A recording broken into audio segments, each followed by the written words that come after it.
Hello, people.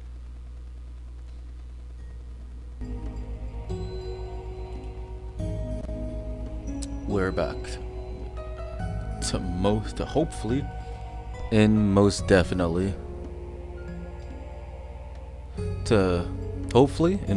put on a fucking Titan, aka a god.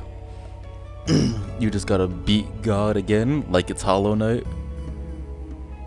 You know what? You're right. You are right.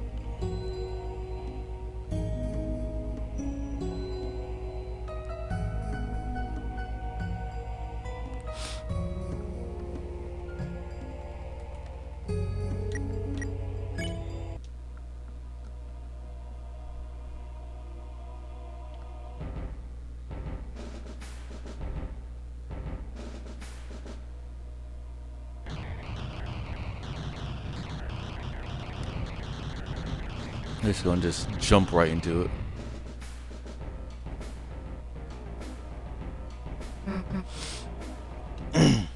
You. Oh.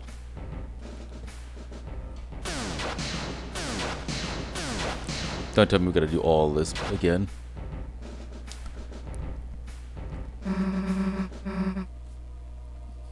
Like, it was cool and all, but like, I wanna go straight into putting hands on God.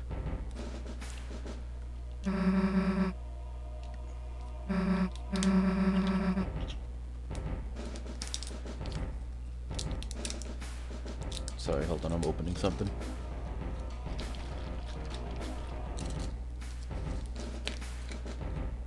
Okay. But yeah. Just kind of skip through all of this.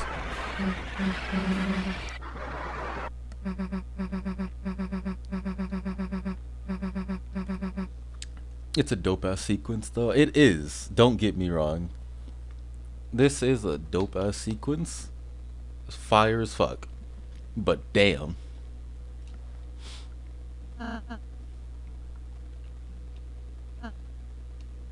And then this ore farm into all the aura just to summon a fountain. All that aura just to summon a fountain. But after realizing what type of fountain this was, it makes a lot of sense.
Ah, nice. Took out 2 of them.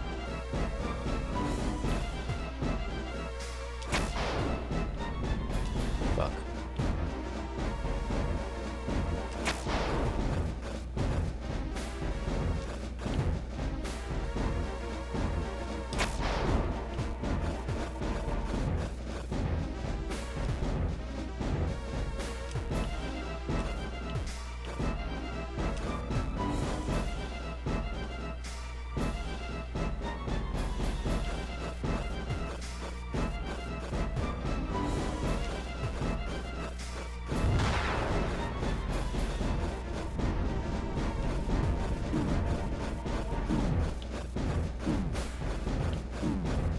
Fuck.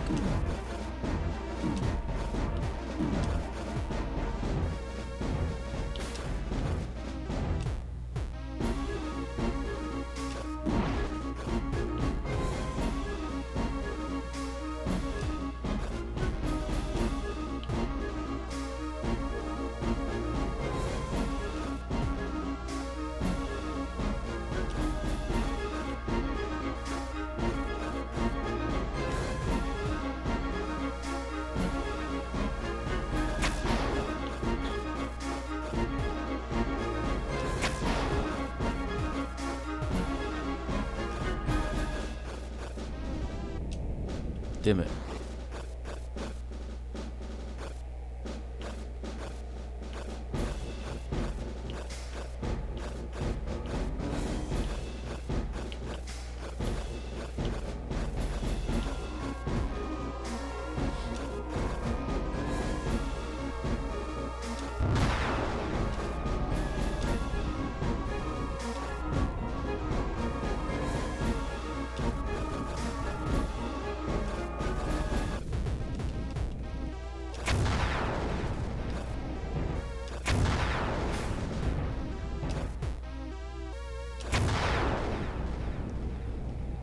Hit him with a 3-piece.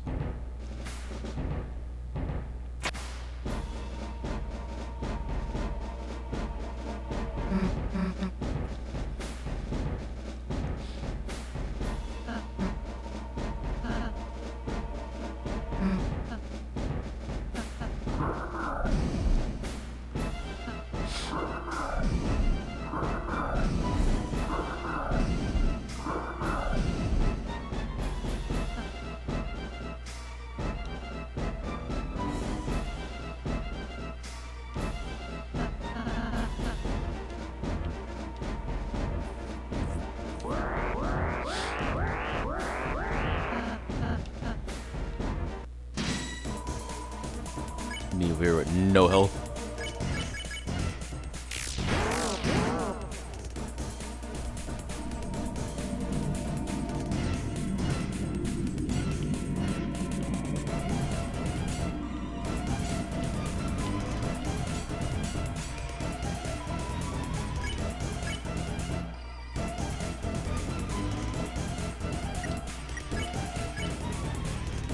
Okay, so banish.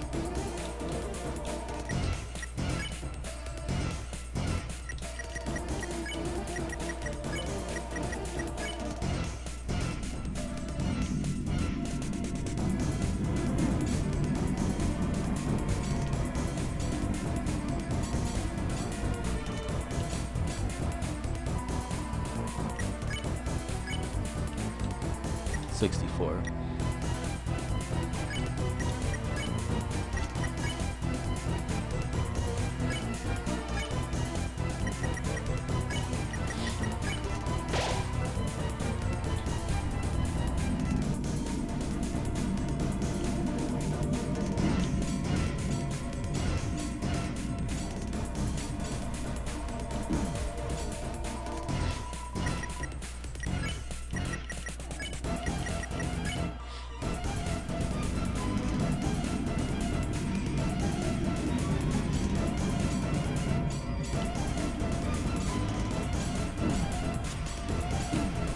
Fuck.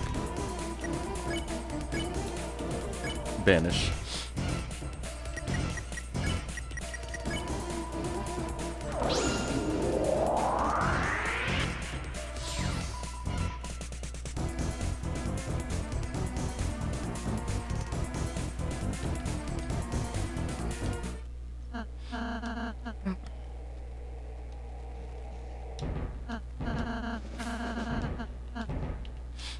Alright, jump.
Wait, isn't this one of the angel's attacks? If you can dodge them, that's one step closer to putting the fucker down. Yeah, that's one of its attacks.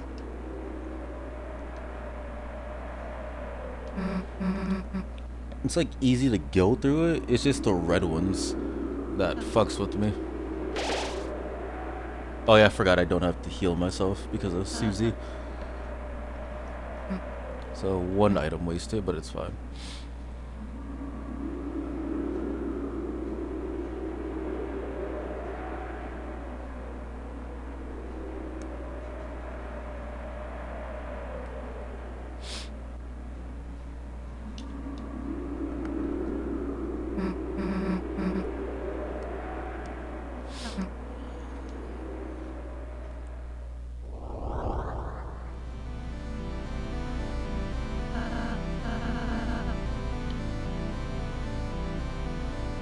Yep, here we go.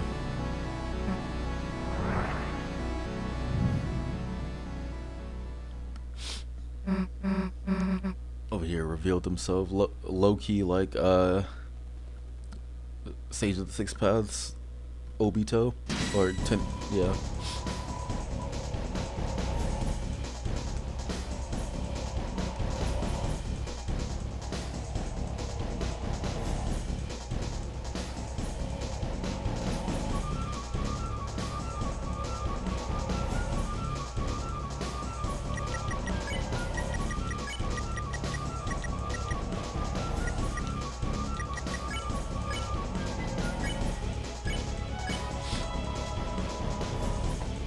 The fear of dark which appears in many forms. Use X to survive, expose darkness to light, and gather courage to gain TP. Then use Unleash to reveal the weak point.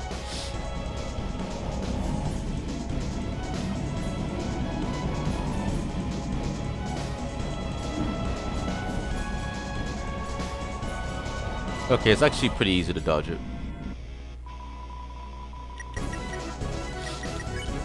How much is this? 80.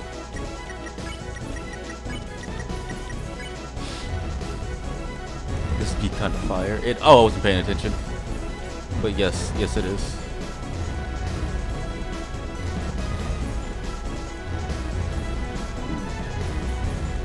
This is easy to dodge as well. I'm just stupid.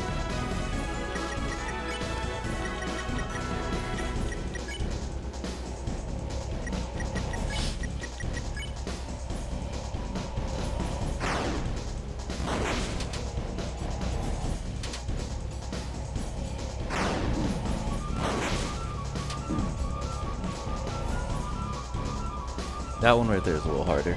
Someone told Toby he doesn't always have to cook.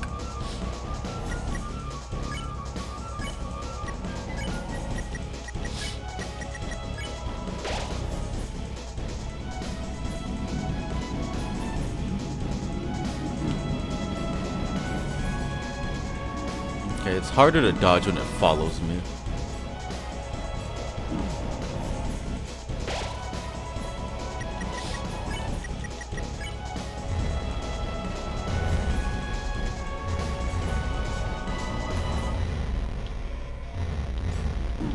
I ran into it.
Fuck, the mask is back.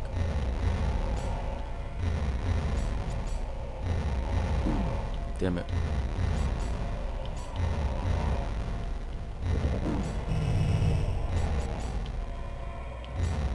The amount of tracking this bitch has is gross.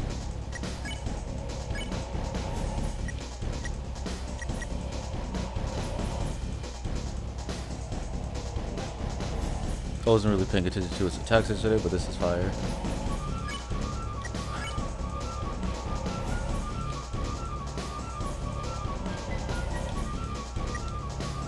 I'll just wait to revive Chris when he does.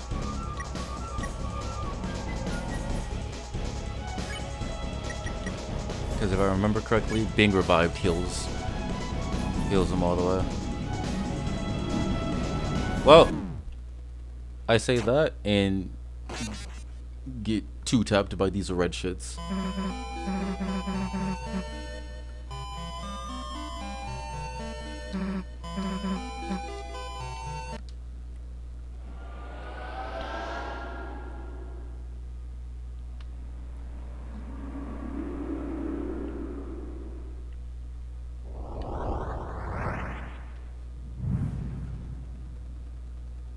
All the way back, yep.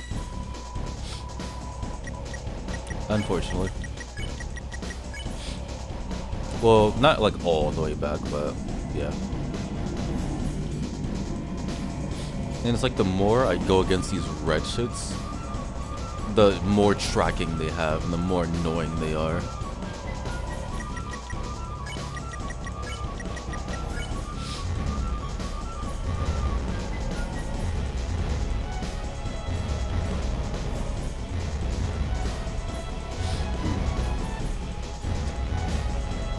Fish can get annoying.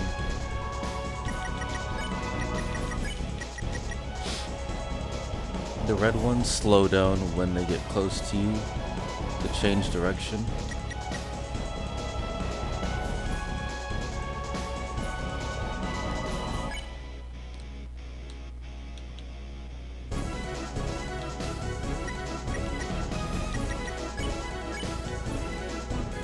So what I'm hearing is more light.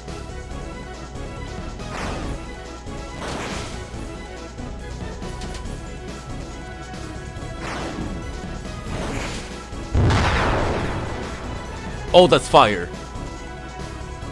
More light is the key. I can speedrun this.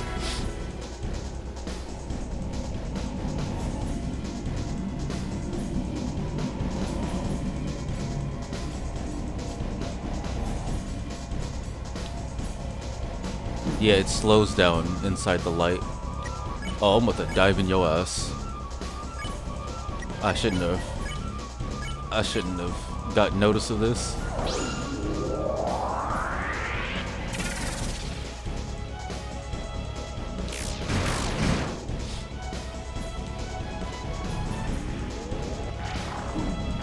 I got touched.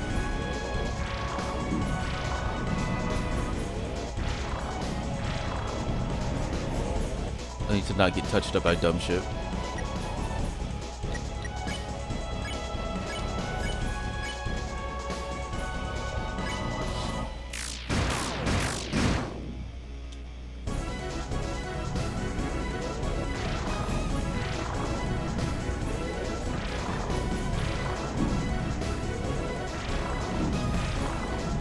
I forgot to get light, but it's fine.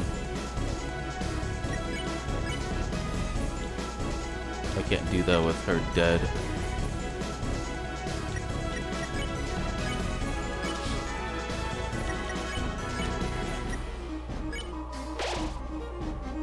I gotta help out where I can. We doing this to save her mom? Exactly. All this because people want to go around kidnapping our mother. Like we just gonna sit here and let that shit slide.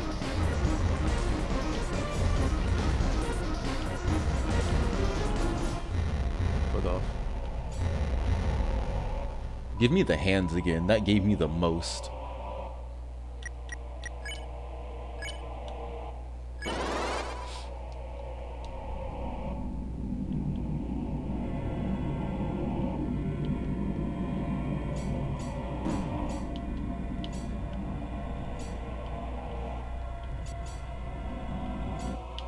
Ooh, that almost touched me.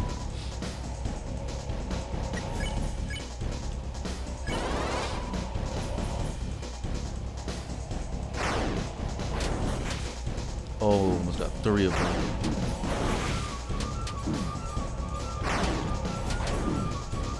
Fuck.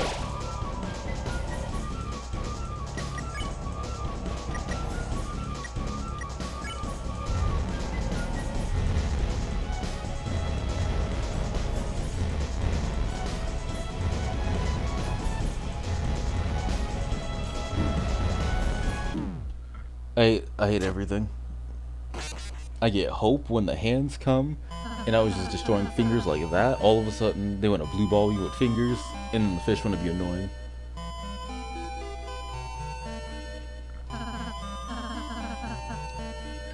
Like I was about to destroy 6 of them all at once. But nah. I can't have nice things anymore, apparently.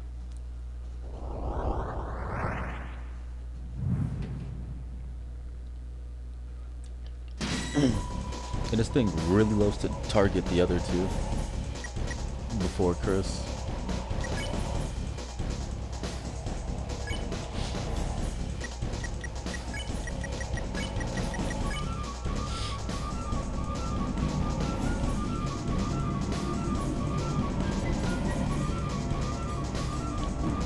Bruh.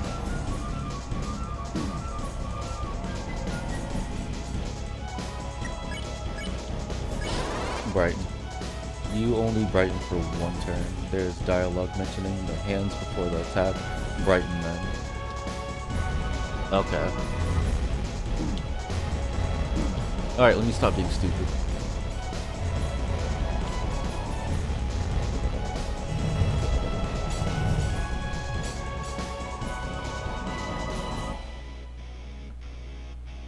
Like, this dialogue, or which dialogue? For a moment, you felt your heart being gripped.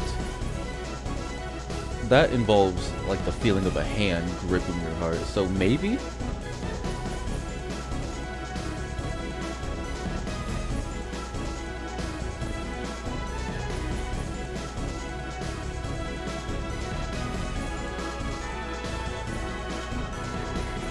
It will mention the Titan's hands moving. Okay, so I guess not this.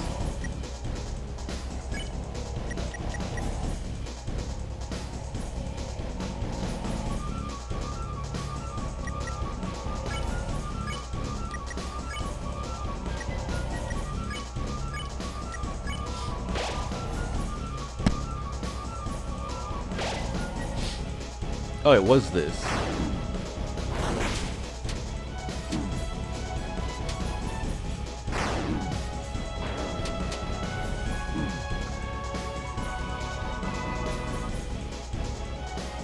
Ground shudders. A worm is coming. A swarm. Not worm. A swarm is coming. Okay, so if it involves anything, like, if it has anything involving a hand or gripping or like hand motions, hand activities, whatever, it's gonna be the hand.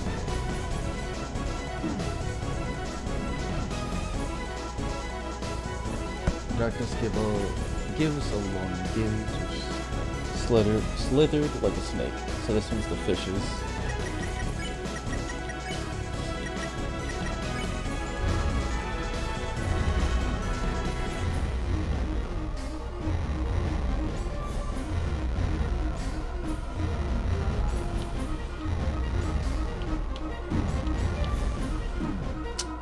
Bruh. The atmosphere feels tense. You can use English.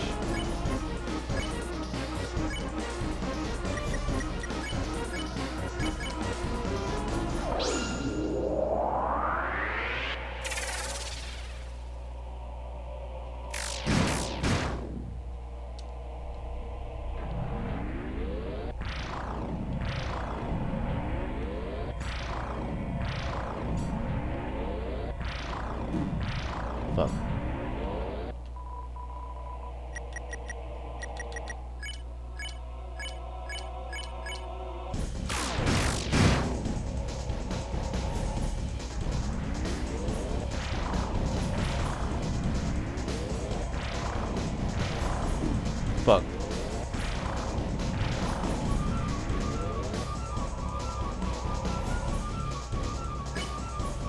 83. Damn, the shield is back. Let's take it down again. I would like to, but it's gonna take a minute. Fuck.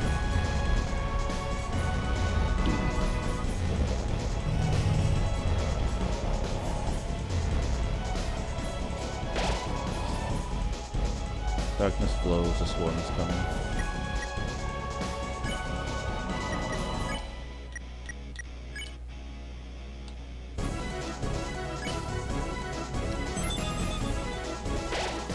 Oh, I can use that to heal him.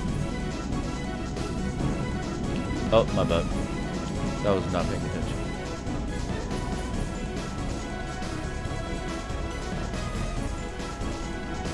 I thought I had to revive.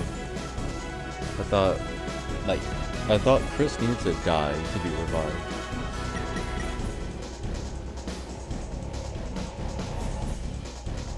The Titan's hands began to move once more. I should have used it to heal Susie, but that's fine, I suppose. Because here's the hands again.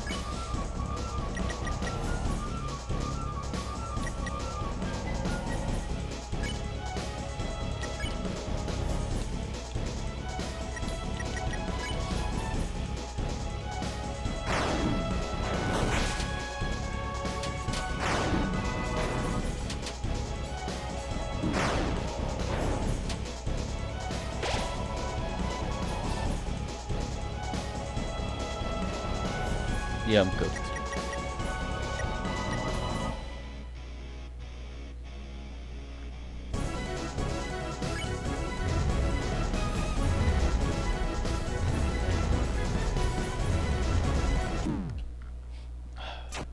I didn't move enough.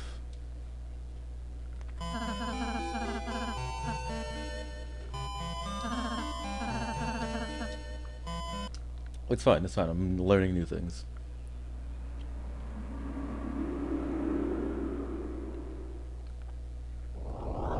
Not heal next time, idiot.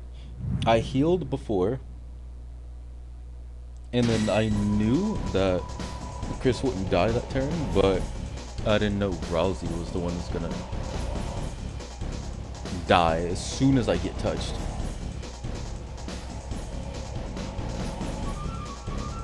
Like, as soon as a fingertip touched me,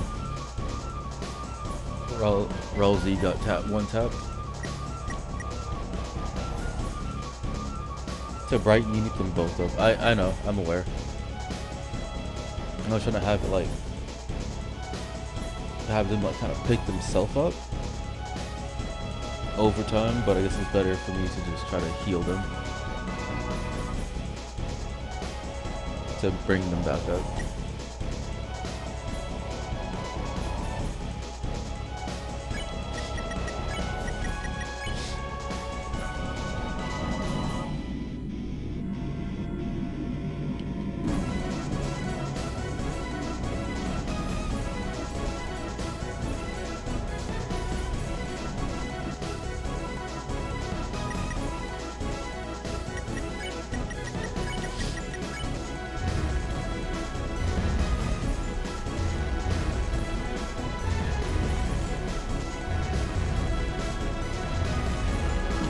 God, well, the thing looks more than I expected. Felt like your heart is being gripped. Right.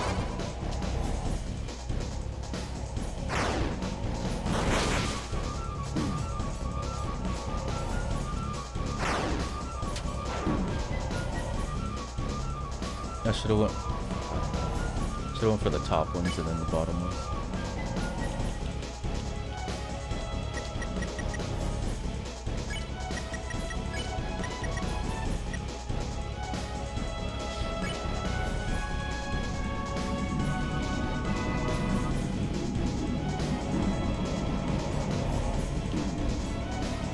Fuck.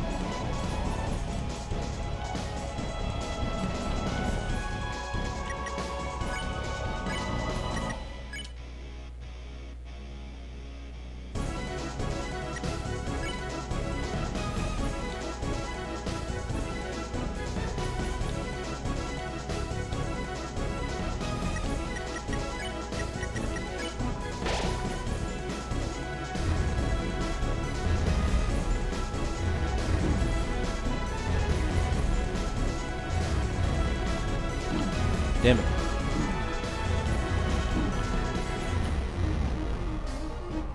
It's hard having to deal with the little ones and then this shit.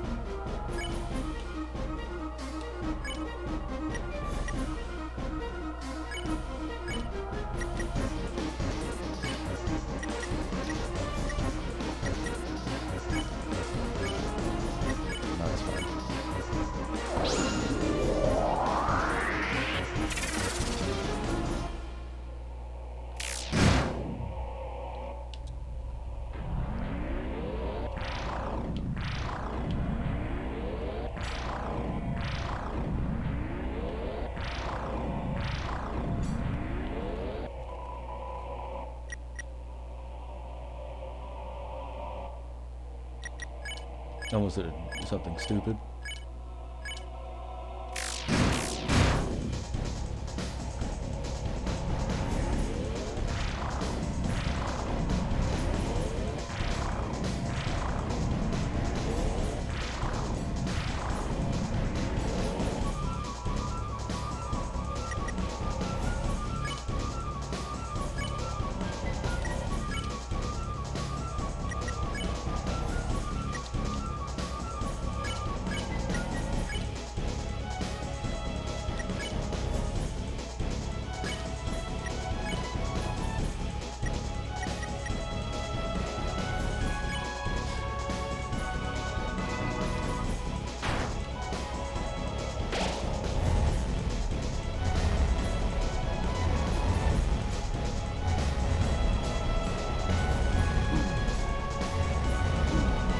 Fuck.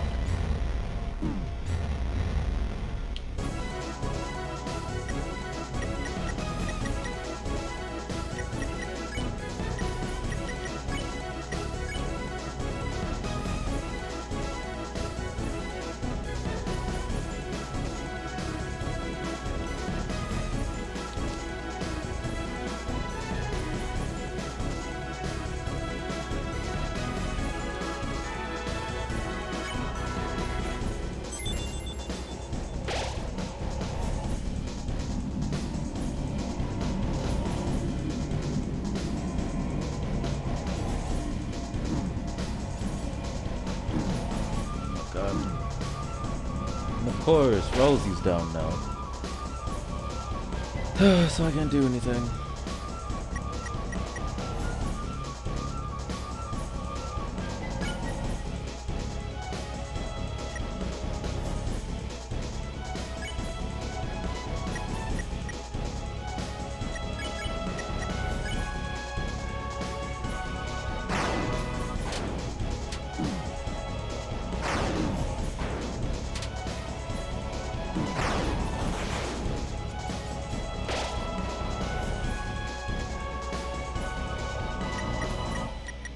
Yeah, I'm literally out of options.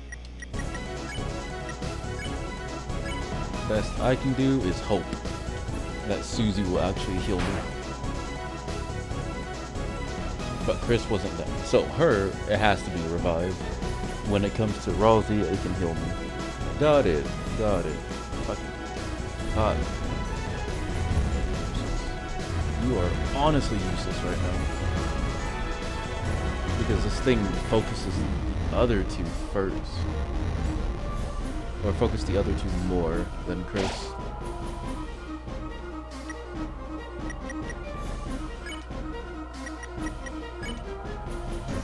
And this is where I die. Just offer it.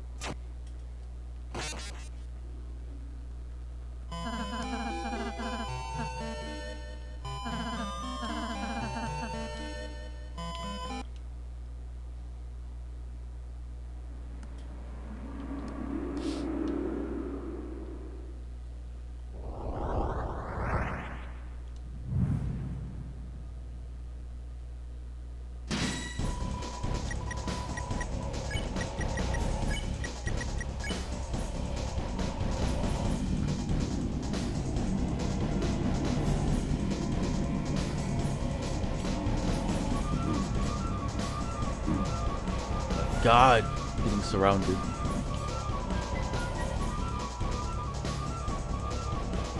How many times do you have going into this? I don't know. I don't have a specific number or an exact number for you. Oh, how many items? I'm sorry. I can't read.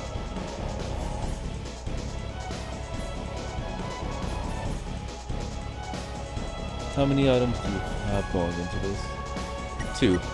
I literally have 2. Only 2.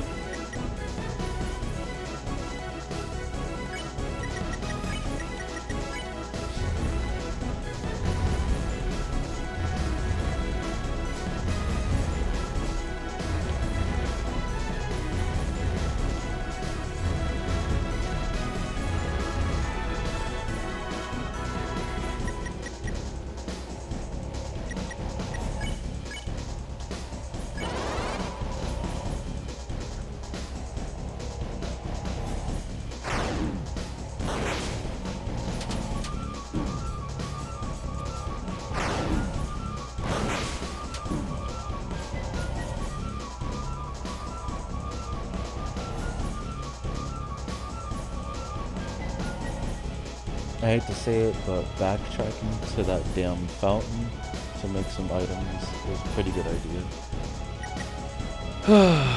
Fuck, okay.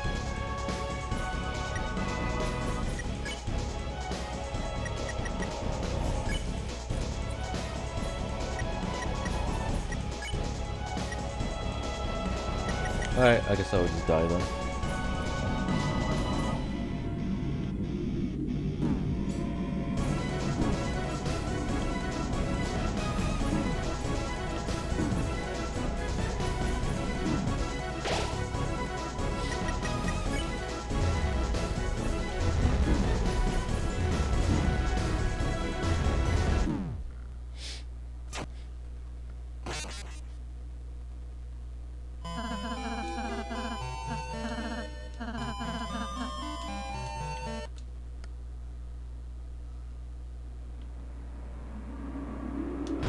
Oh, wait.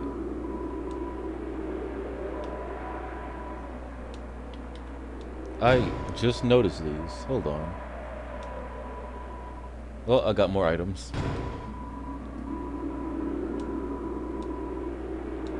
No, oh my god.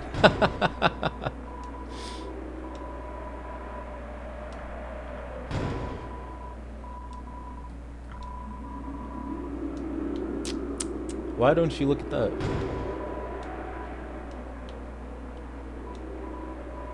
My heroes, it was difficult, but I managed to climb up to support you.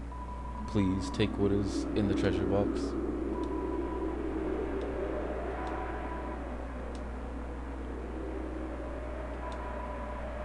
Just in case, because I think I opened up a chest twice, and it still gave me items.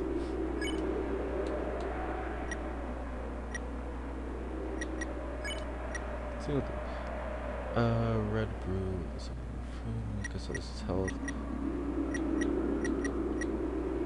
Oh, health items.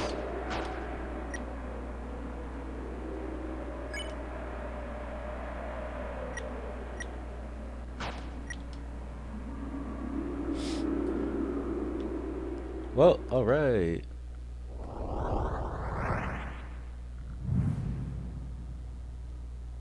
You are so up right now, this is insane.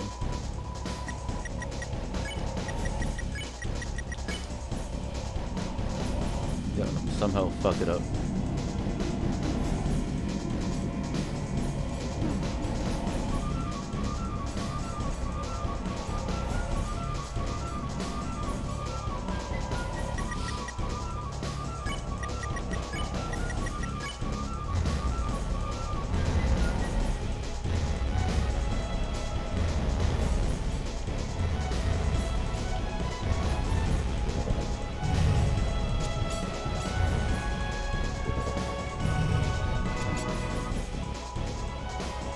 Fuck it. Also, it's gonna go out of my way to kill the fucking fish.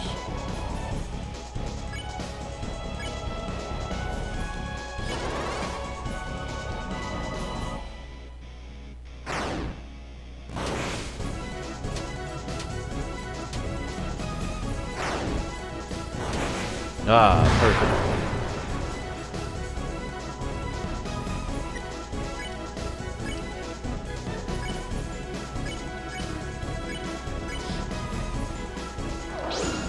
I also think I know how to root the hands now.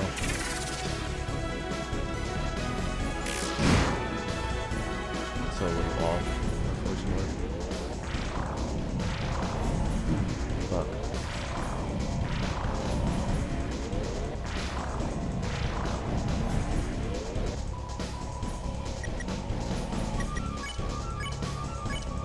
I'm not gonna heal Rousey just yet until the thing starts back.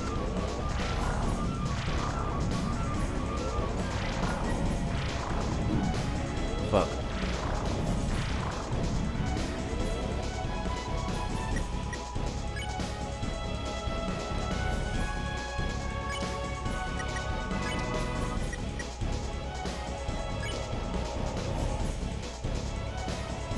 Nah, I'm not gonna give one her yet.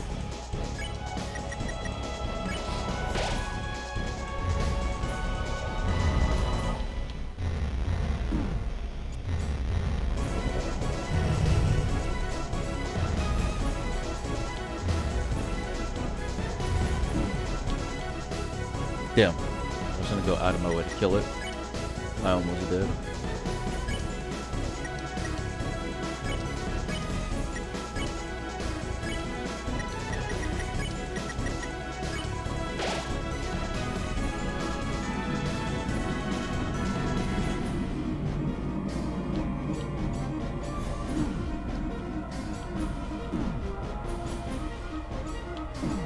Fuck.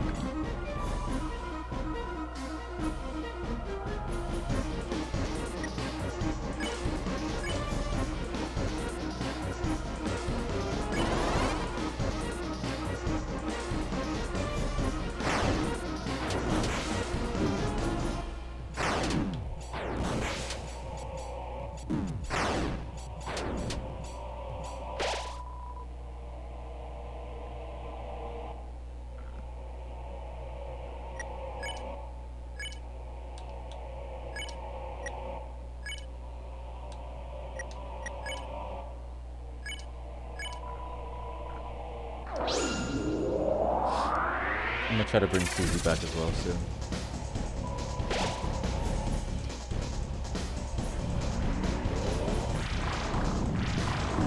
Fuck. Red is 2 this time.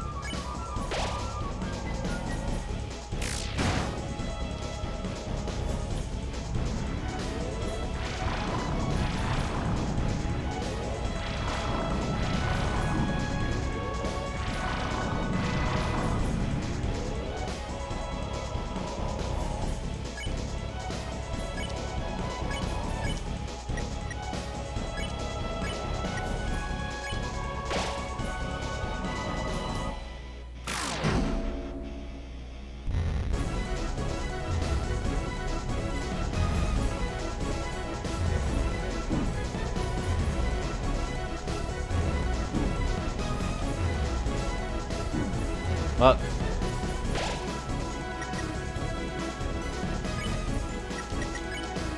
77%.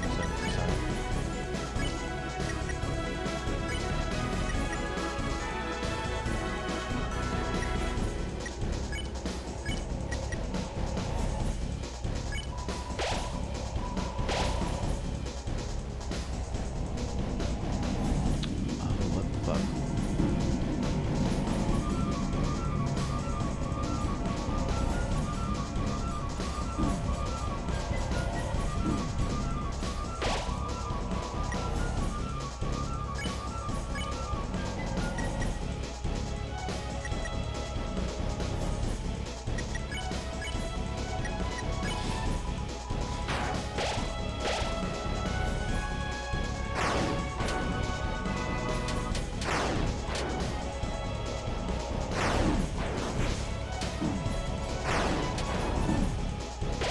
Fucking god.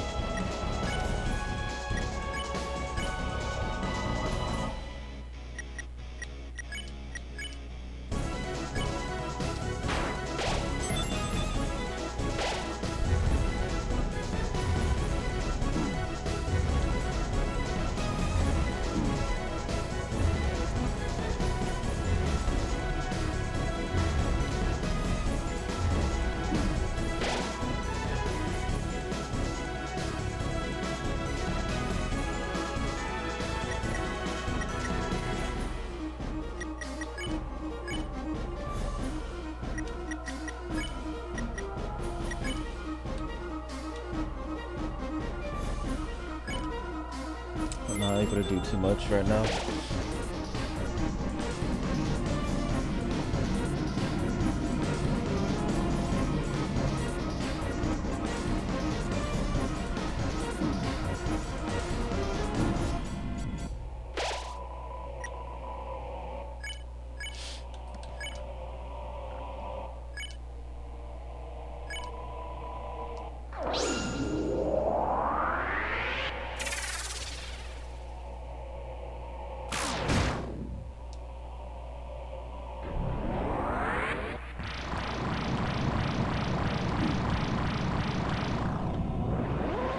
What the fuck?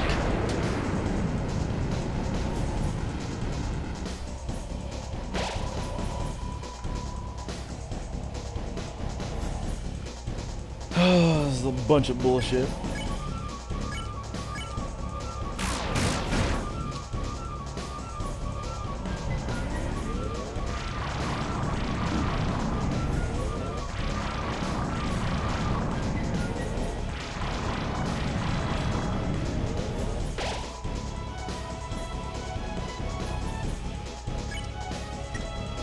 Ah, I love that Chris is dead. Bro, what? Exactly. Shot a barrage and then sucked it back in to shoot a fucking beam.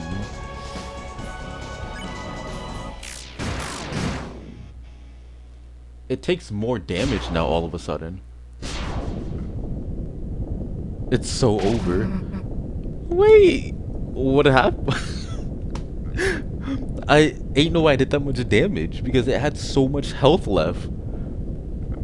It's so over. I thought it was over too. It was bad. I was really about to get cooked. Did we do it?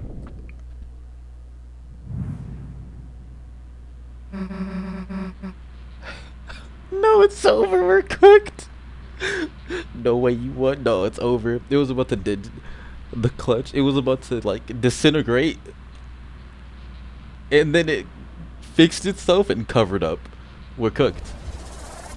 It's absorbing the fucking fetuses. It's healing. All the damage it took, it healed. It's regenerating.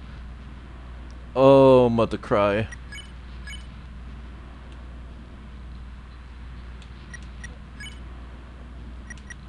Oh, I'm about to cry. Good night. I'm not attacking. Take this light. Your soul shone brighter. Oh, it's still healing. Oh, we're home. Your soul shone brighter. Hey, Rosie, how do we stop it? I would just left. Attack? I don't know. Alright, I'm gonna attack. Oh, it's still healing. One more time, please.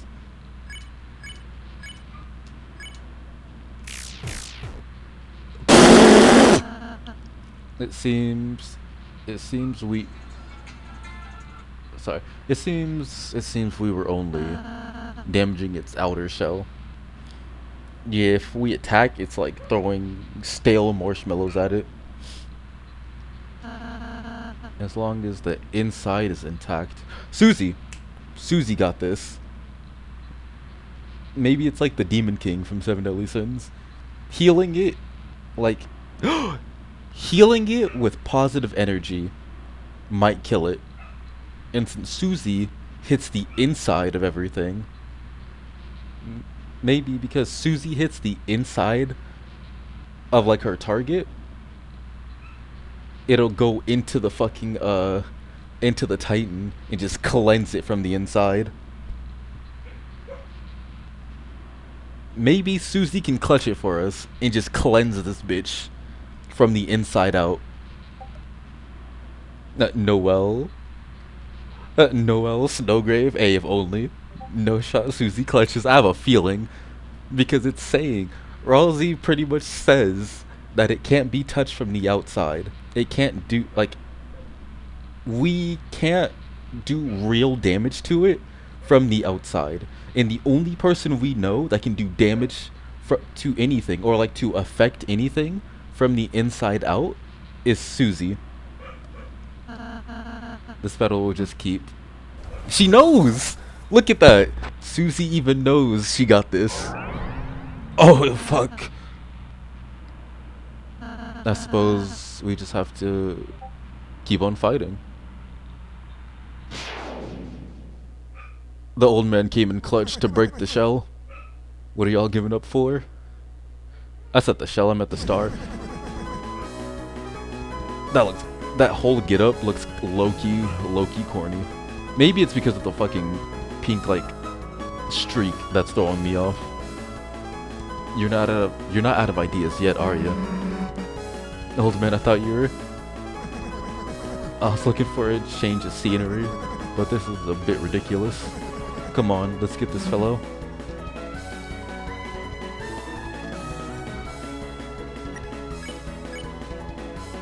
Duel Buster? That's fire.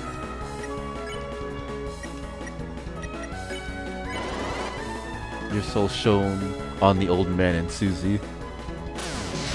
Oh, that's fire. We have no health. Still, we've only harmed the outside. Then you know what to do, right? See, look at this. Look at this.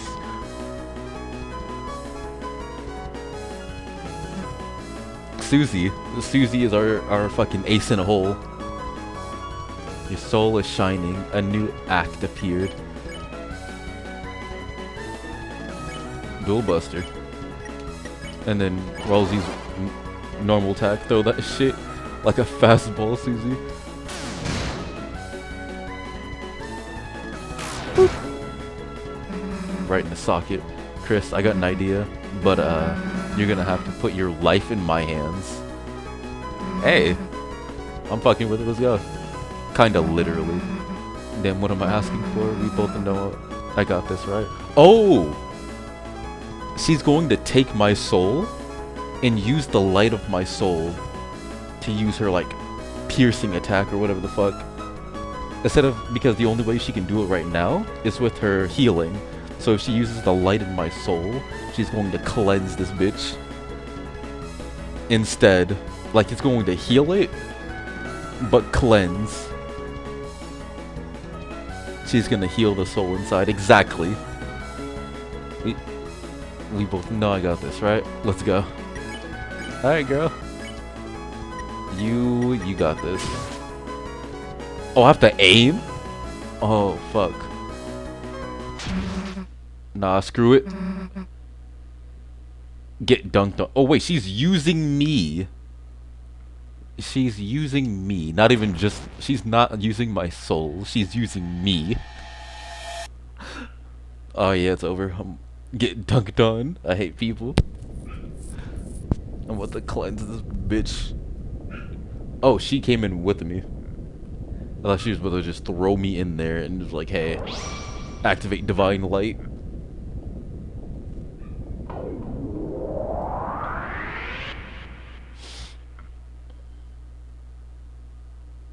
Maybe I expected a tad bit too much of Susie. This is beyond fire, what the hell? We did it. Hey Chris, what's the deal with that red heart thing? Is that your... Wait a sec, the old man? Come on, we still gotta talk to him. Chris. No, I'm creaming? Chris, you're alright. I can't believe it actually worked. We actually defeated a Titan.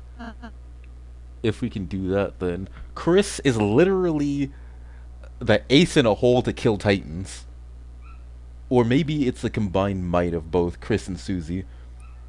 Because all we had to do was break the star and for me to jump inside. Jump inside its fucking face. The Roaring Knight is finished. Yeah, it's wraps. Roaring Knight bitch made for some reason. If we can kill Titans, yeah, the Roaring Knight is about to be my bitch. If we can do that, then... Chris, where's Susie? Susie, wait.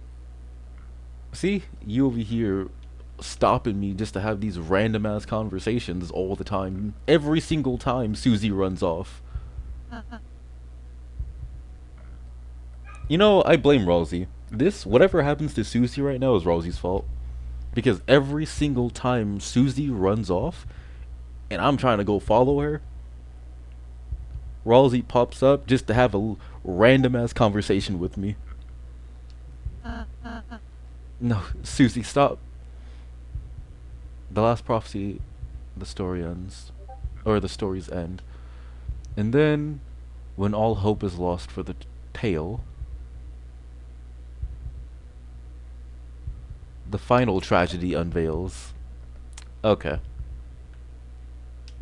To save the world, there's only one way. Susie's dead. Susie, don't look.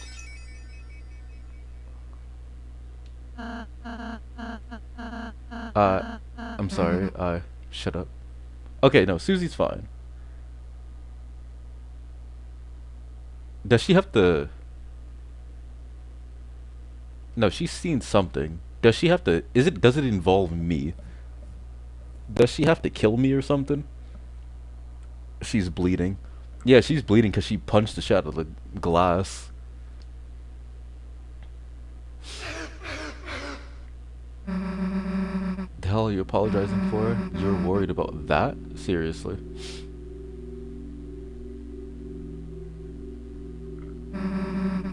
This stupid prophecy.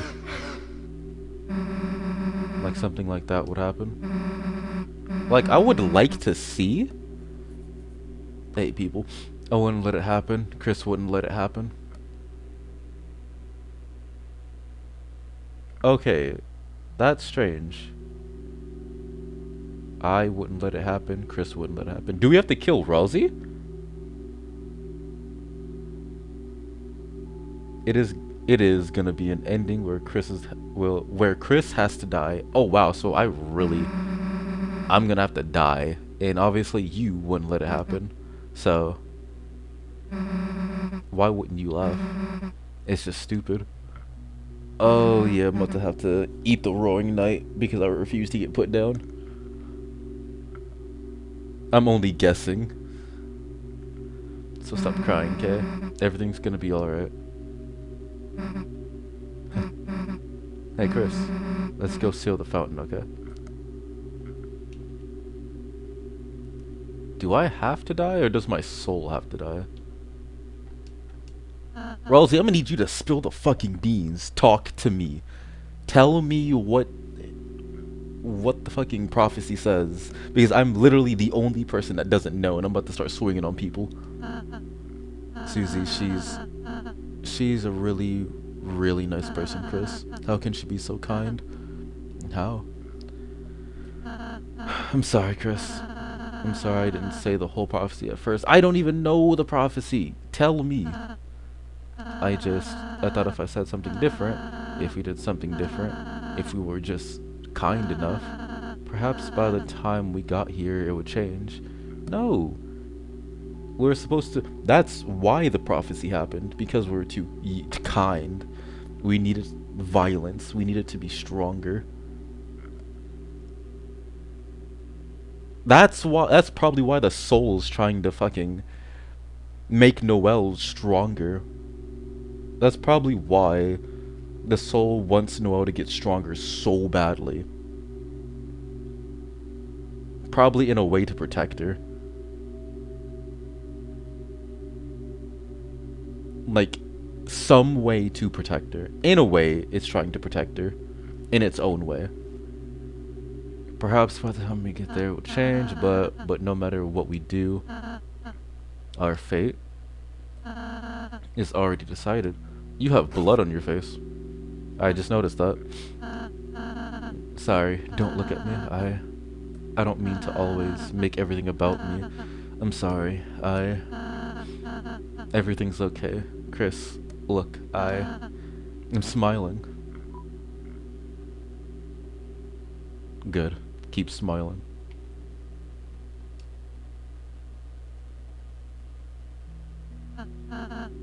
Chris, you I'm scared. It's getting harder and harder to just stand there smiling all the time, to be the one pretending I'm not afraid to, but being with you two, the more I'm with you two, I'll believe it when I see it. That is fair. That is fair. Honestly, that's fair. That's valid. Oh, the hug. The more I'm with you two, I realize friendship isn't just about being happy all the time. It's something far, far greater than I could have imagined. I want to believe again. I want to believe it can change. That there isn't just one ending. But what would that be? If there was something else, what would it be? And how do we know? It wouldn't be something even worse. Chris, never mind. I'll see you tomorrow, okay? Is Azrael gonna return? I hope so! I've seen my brother in years. I need, bro, and I need to drag him into the dark world. Because we getting cooked out here. We need backup. Chris, you can go to the fountain now. Susie's waiting. We low-key getting cooked out here. Chris, you were cool when you played the piano earlier.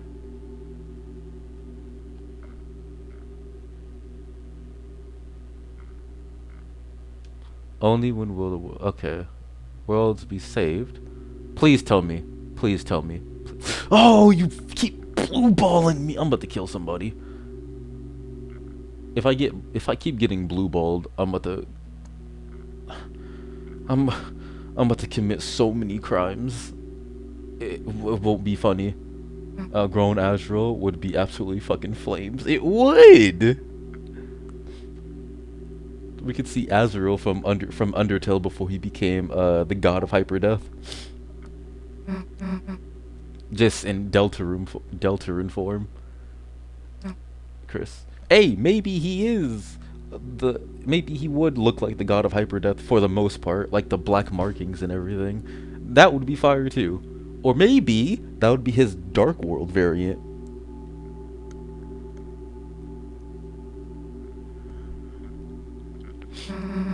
Can I tell you a stupid dream I have? No matter what, I want to keep being friends with you and Rosie. Glitch tail type shit. When the sun comes up again, I want tomorrow to be the same as yesterday, and then the next day to be just the same as that. That in the end, we can always go back to the way things were before. You don't have to say anything back, Chris. I know. You're thinking the same thing. Aren't you, dumbass? Susie's smile, which seemed to defeat everything, shined on in front of you, and for a moment, it was as if all the darkness had been blown away. As if in imitation, your soul began to glow.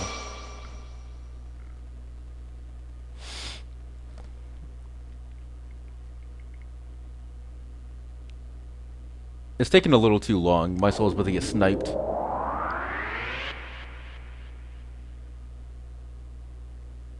It took just a little longer than it normally does. Okay. It took literally just a little longer than it normally does. I thought my soul was about to get pierced or something. Toriel? Hey, Knight? Chris?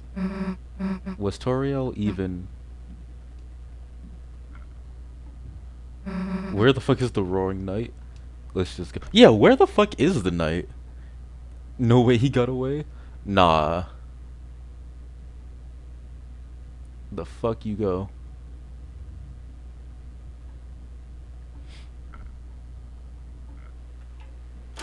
Run your pop. Anyway.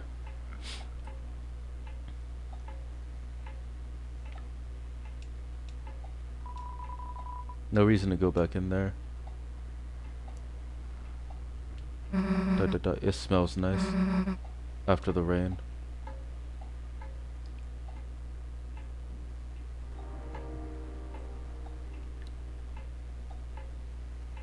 I'm looking around. Where is this bitch? I'm gonna go down to the bunker as well to see.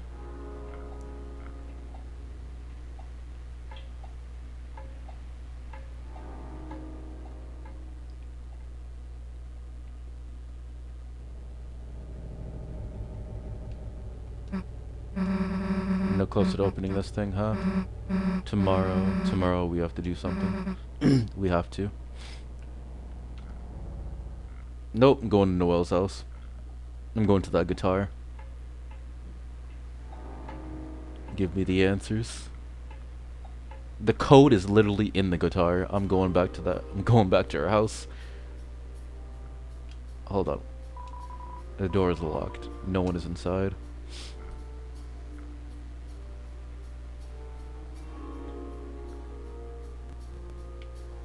Okay, it is actually really late. I notice.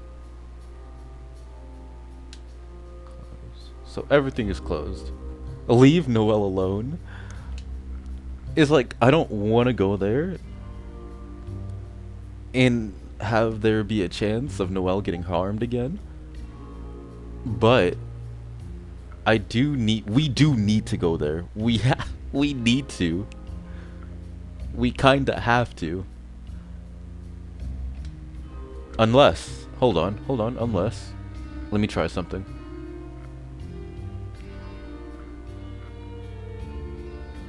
Let me try something.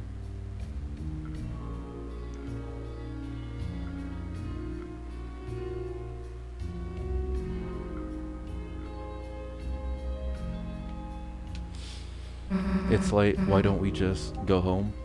Ah! I was gonna try to go to the dark world and hope the old man was in there. Yeah, we kinda have to go to Noelle's house. Either for the guitar, Noelle's mom, something.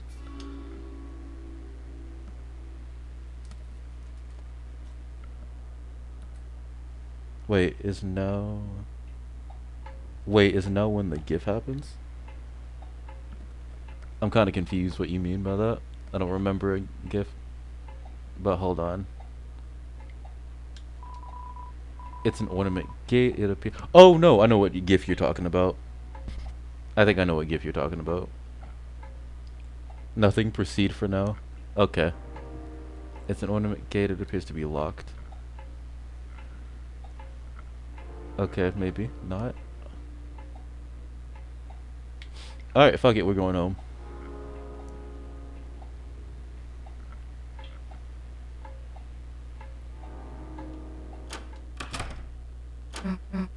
So, do you mind if I...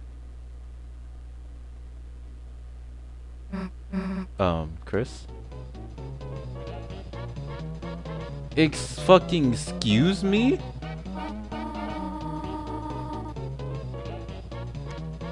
I have not danced the jitterbug like this in ages.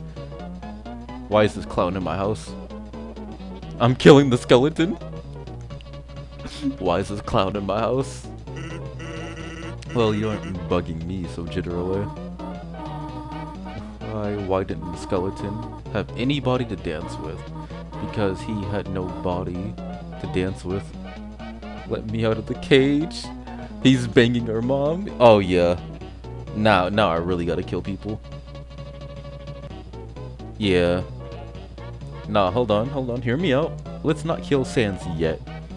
Let me go to his house first and murder his brother for the second time. Then put him down. I want you to feel pain before you die. I want you to be in despair before I put you down.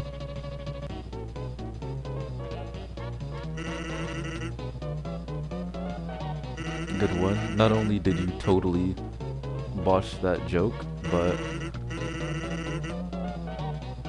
Actually, I'm dancing with you, so it doesn't make any sense. Are we interrupting something? Oh, Chris, Newsy? What are the chances Sans is the Roaring Knight? Hold on, I actually have a theory, but I'm gonna wait at the end of this. I have a theory, but I'm going to wait until the end of this. We're looking for you at church and... Sorry. I canceled chore practice today due to the rain. The weather was so bad and... Chris, Susie, have you met Mr. Sands? Unfortunately, I have. Or at least... this multiverse. This multiversal. Also, Toriel is very drunk. She is.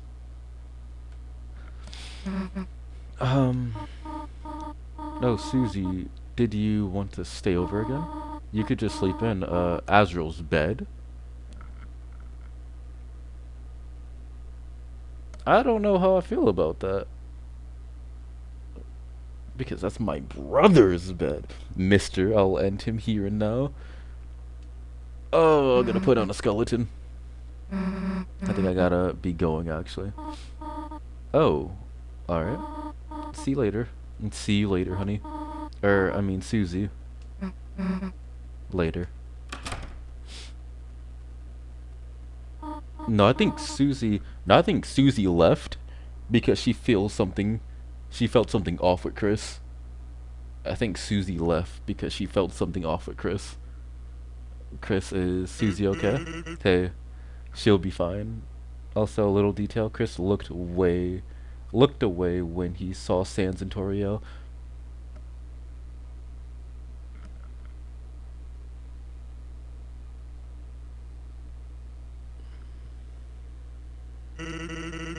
I'm sure she'll figure it all out. Meanwhile, let's get back to business. Chris, what about you? You want a party? Oh, yeah, there'll be a little party, alright. I'm gonna be using your bones as decorations.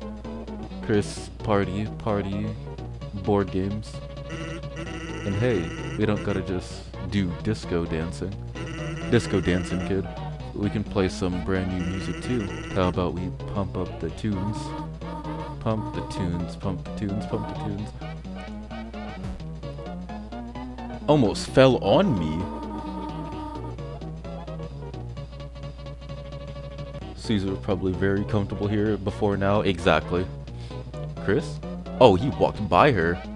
He dodged. He dodged getting fell on and then walked past her.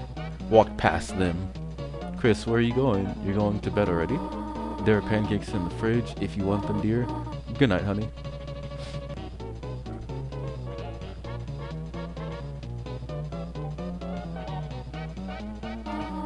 Sorry I wasn't here.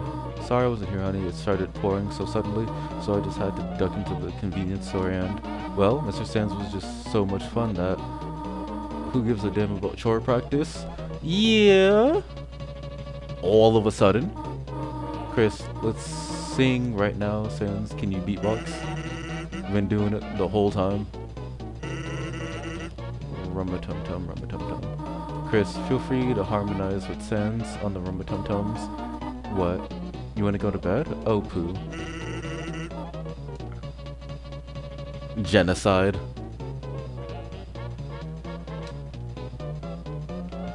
I have a knife on me.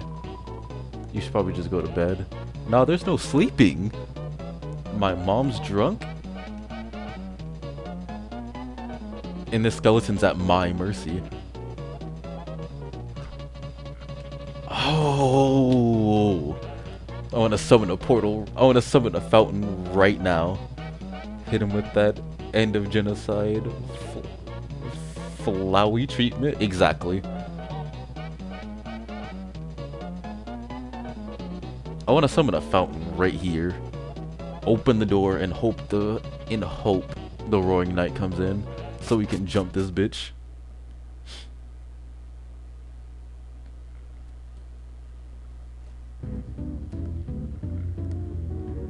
The soul is in the cage. He's sick of this. Chris ain't fucking with this.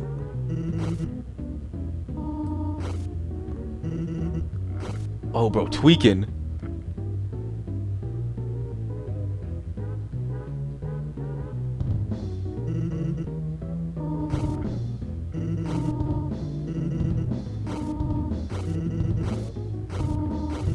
Chris is tweaking the fuck out. They're too loud.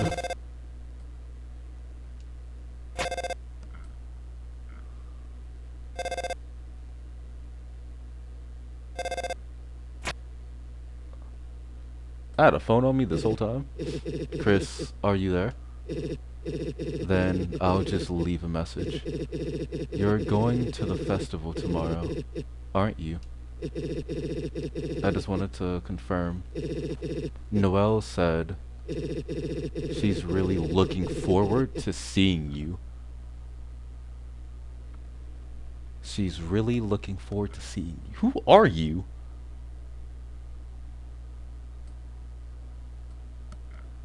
She's really looking forward to seeing you.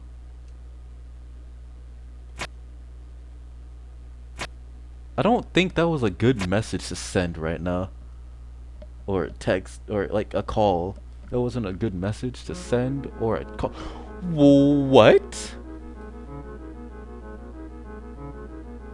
I don't recognize this voice.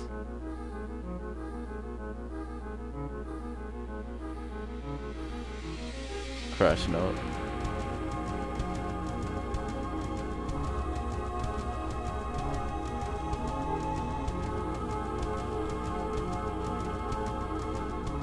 Wait a minute. Oh yeah, I gotta kill people. Think shit's sweet.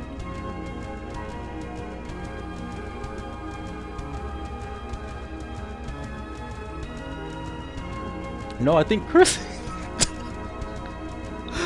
Wait, I think Chris had enough. Because bro was fighting the urge to crash out. Most definitely on Sans. Bro took out the soul and everything. It was just tweaking.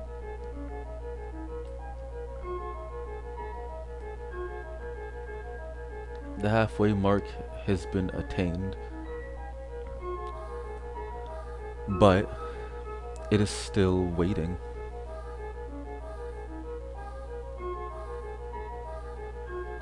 How much longer now?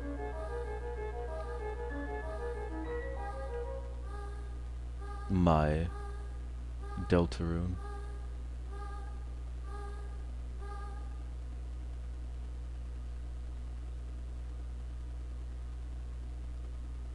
$2026? Once upon a time, a legend was whispered among shadows.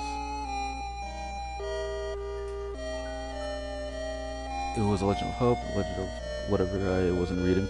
It was a legend of light and a legend of dark. So I think it was like hope and despair, light and dark. This is the legend of Deltarune. Deltarune. Makes you was massive.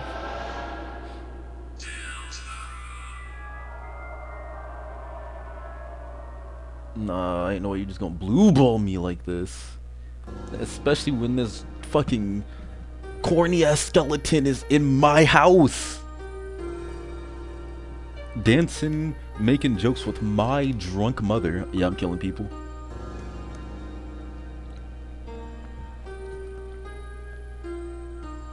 No one invited this. No one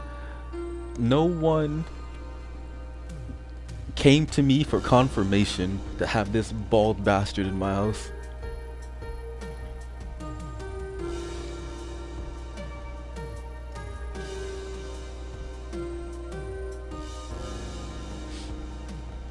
Hold on. Hold on. Like I said, I have a theory. When you said that, Sans might be the Roaring Knight.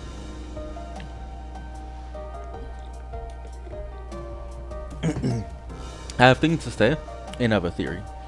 But however, before I say anything right now, give me a sec. I gotta look at something.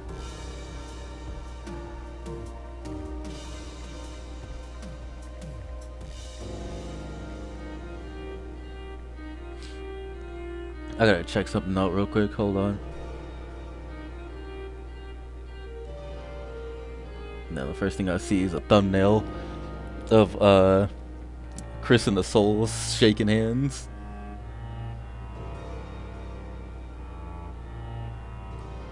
Hold on. I gotta check something. I wanna see if there's a difference in something before I say anything.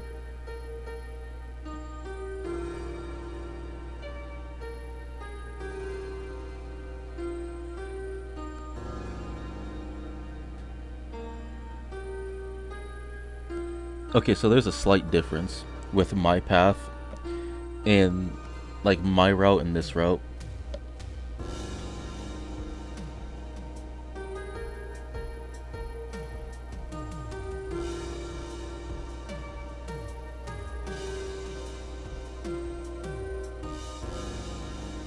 We are gonna let that happen, right?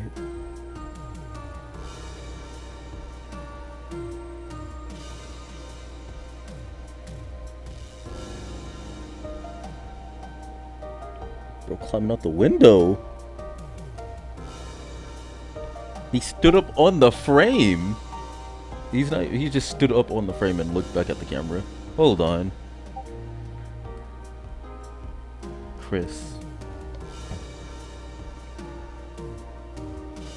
Don't forget, Chris.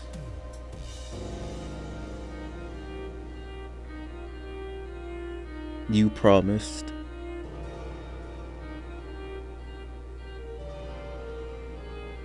Okay, so there is... what? There is more to this ending. There is more to this ending. So, I'm assuming what I just watched right now was a normal ending. And Chris was ready to crash out. Still, regardless. But he stood on the window frame and looked like he was about to jump out the window. But the phone... the person that called him said, wait, remember that you promised. He looked back at the phone and it said that. So, this ending, since I did the Snowgrave ending, of course, or the Snowgrave route, it just kind of faded to black and red appeared. It could be Azrael. Hold on. It faded to black and red appeared. Okay, so yeah, the normal ending says that, but the Snowgrave ending says you're going to the festival tomorrow, and like about Noel and everything. So, what I think, the person calling could either be Azrael, sure, yes. However, it might be Noel's sister. It might be Noel's sister. Because, one, how the fuck would they know that Noel is will be happy to see me at the festival?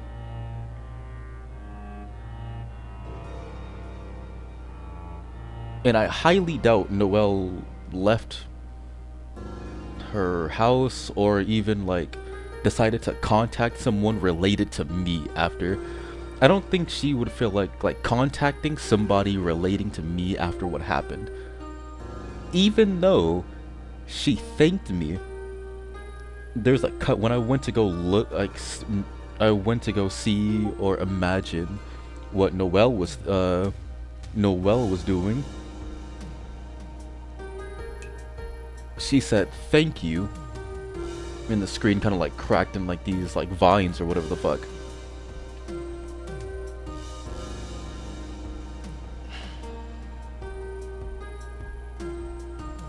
So,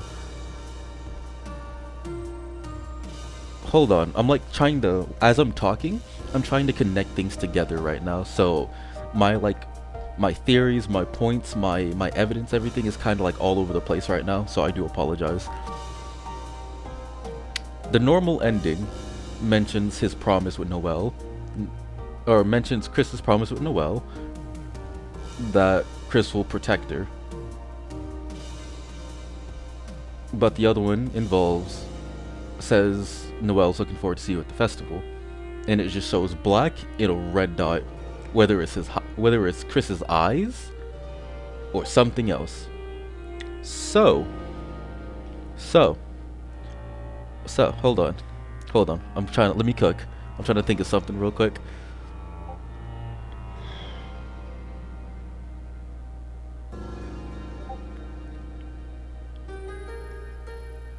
Okay.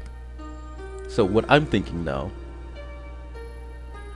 the Snowgrave, due to me going through the Snowgrave route, I think that kind of like pushed Chris onto the edge. Chris already was going through it, hated the soul, did not want the soul mentioning Noelle, going near Noelle, whatever the fuck. So Chris was already having mental gymnastics because of that situation. Now this bald bastard's in my house,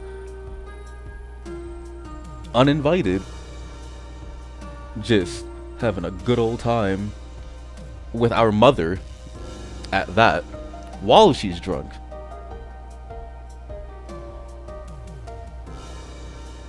So Chris ain't fucking with that either. And probably another reason why Chris is mad is that they probably think Sans is going to replace Asgore. And maybe deep down, Chris don't fuck with, or yeah, Chris itself don't fuck with Sans. I would say the soul, but Chris took out the soul and started tweaking anyway. Chris started acting on demon time without the soul inside him. So, what I think is going to happen is either Chris is going to actually bond with the soul, they're going to have a common ground, make Noelle their goal, obviously, keeping Noelle safe while also making her stronger. But I think I think they're just going to go around committing mass genocide. It's a festival, too, with a bunch of people. I think genocide is really about to happen. They're about to summon a fountain. Somebody's about to summon a fountain. And the skeleton's going to be the main target.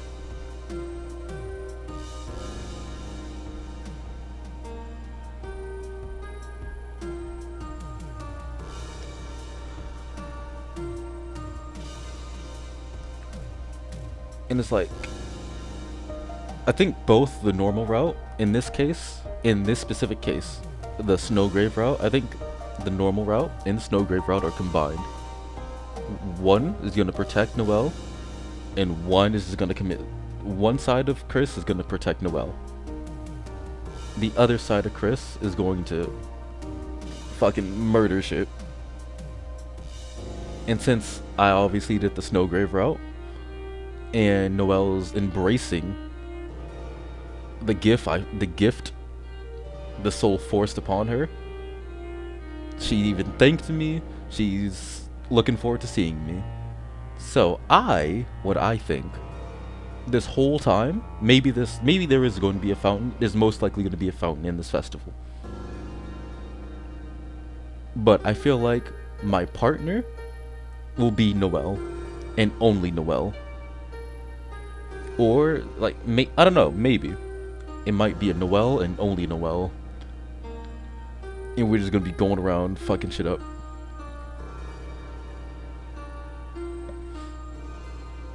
Or maybe it won't be maybe there won't be a fountain in the festival. And we're just gonna be causing violence in the real world. We'll see next year, apparently. Now, let me snooze this real quick because the fucking ad wanted to pop up. I opened Twitter, and the first thing I saw was someone walking up in one tap and sands in front of Torio. That's crazy, but valid as shit. So, one thing I thought of before playing this chapter, before finishing this chapter, I thought I had an assumption that maybe Chara was in Deltarune, disguised as the soul. Like, yes, we play the soul, we control the soul, but I felt like, according to like the genocide ending, they wanted to make a whole new world, and I assumed, instead of being themselves and going around causing violence once again, they wanted to try something new and be a soul inside of a different body. They wanted to be the one controlling a vessel this time, or like in a different sense. But then that didn't really add up to me, or like that didn't really add up completely to me after playing the rest of this, because like, okay, maybe it kind of does, because of course the soul is on some fuck shit. The soul is on demon time. Now so is Chris. Like, it seems like Chris has always been on demon time. They're just finally embracing it. Like, something finally snapped. So we're finally going to see Chris acting. It doesn't add up. It doesn't. It really doesn't. It doesn't add up. So, what I thought instead is the fact that the soul is the soul of the original knight, or like one of the knights. Because remember, there's 3 knights. There's the Roaring Knight, and then there's 2 more. It's not confirmed that Chris is the knight, and Chris is obviously not Chris himself is obviously not the knight, because if that was the case, they would have gotten recognized, been stronger than how they are now, and whatever the fuck. However, I feel like the soul that's inside Chris may be from one of the knights.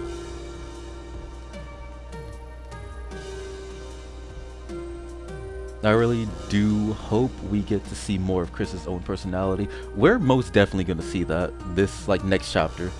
After how this ended, we're going to see that.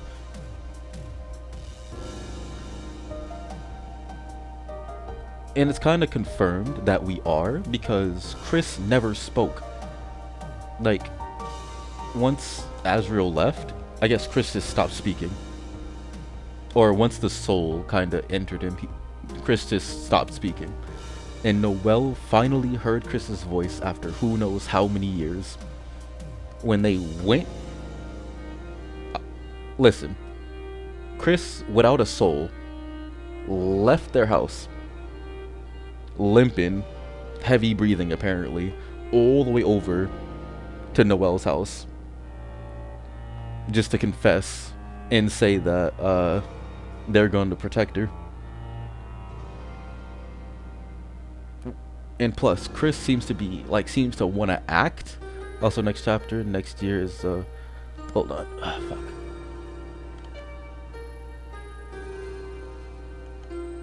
Also, next chapter, next year is phenomenal. I'm gonna actually see something. I don't know the name. It doesn't show the name of the chapter. But yeah, we're gonna see more Chris. And I hope, I don't know, I hope it's just, I don't know. I feel like it's gonna be, I don't know, it's crazy. It's crazy.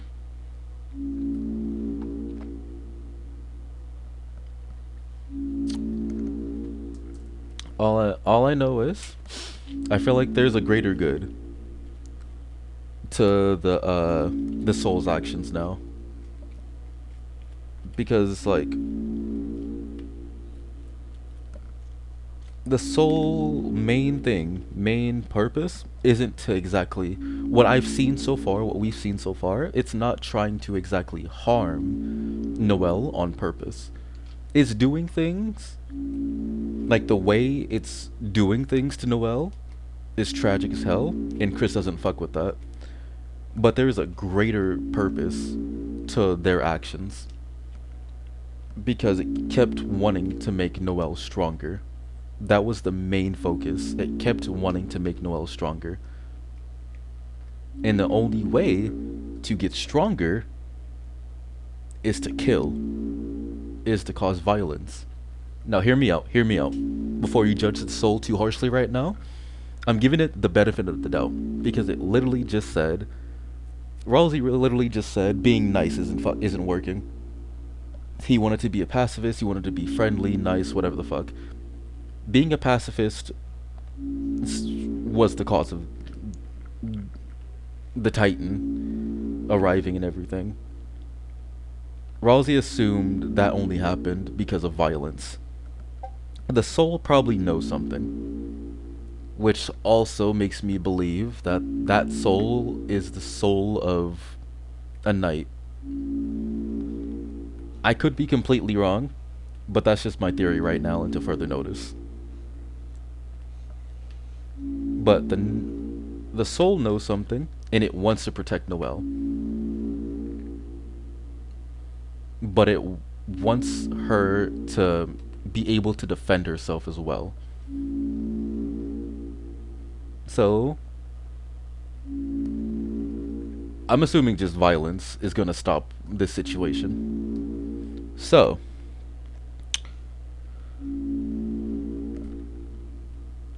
now, now that I'm done with that, I have a feeling I know who the Roaring Knight is.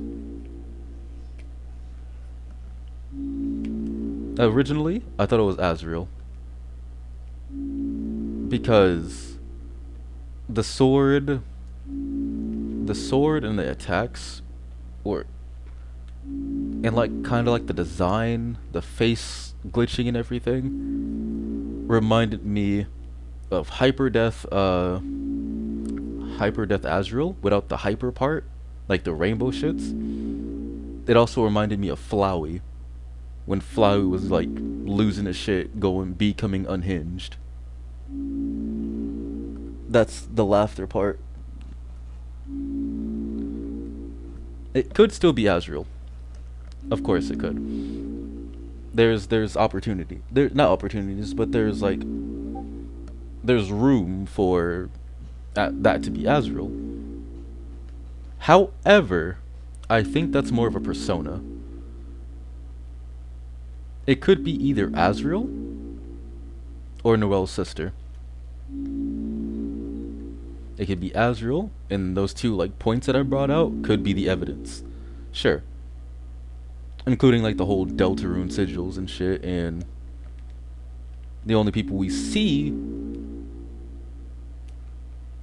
like wearing or uh shown with the sigils on is Noel and Toriel, and the only ones connected to them that could be connected to this knight is Azrael and Des. Or Azrael and Noel's sister.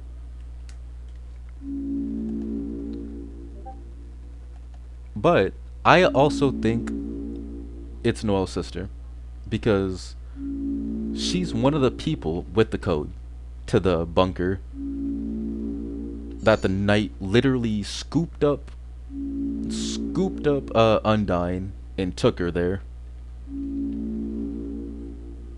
There's 4 people that know the code.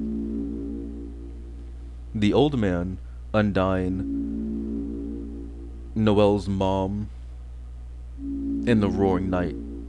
Or, and Noel's sister. because that's a great point. Because the code is literally in their guitar, and you need a code to open up the door. And it's not like the knight broke it open. It opened and closed and locked. They have the code. They know the code. And a main thing about this, the main point. Okay, hold on. Let me calm down. And now I feel like the main reason why the Roaring Knight was running and not really like full on fighting, besides like the first encounter, I guess, it wasn't really fighting to kill. It was fighting to stop us, or fighting to stop us. Yeah, fighting to stop us from like chasing, chasing, chasing the knight or closing the fountains, whatever the fuck. Family. Yeah, because they know Chris. And fucking Ralsei looks like Azrael. They know Chris. And Ralsei looks like Azrael. It was pushing us away. Yes, it was pushing us away. It wasn't exactly trying to harm. Of course, there were attacks where it's just straight blades, stabbing, cutting, whatever the fuck. Slashing, stabbing, even got hit with a beam. But they didn't like stay and try to make sure we died. They just threw shit at us to push us back and left. In hope that we survived.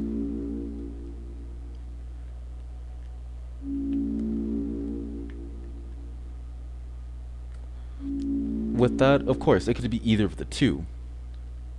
But I'm going more towards Noel's sister because there's more evidence. We don't know shit about fucking Azrael right now because there's nothing in our room that we can access that mentions Azrael having access to this or that. And they put so much emphasis on that room. Brain hurts. And they put so much emphasis on Noel's, like, that room, Noel's sister's room, in the guitar.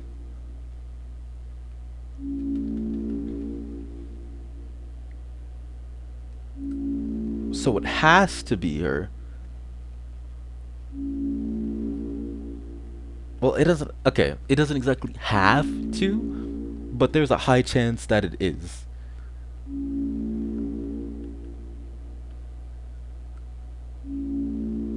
And plus, remember, let me think. Who told me this? I think it was Alfie's. Alfie's, I don't care, right now. She said it's a bunker. It's meant to keep people safe. But people are hearing noises inside the bunker. And all this shit, so maybe it's safer to be outside than in. The noises is most likely the Roaring Knight. It's a creature. Hold on. Keep this in mind. Darkeners can't go to the real world apparently. But this thing can. It can interact with everything in the real world.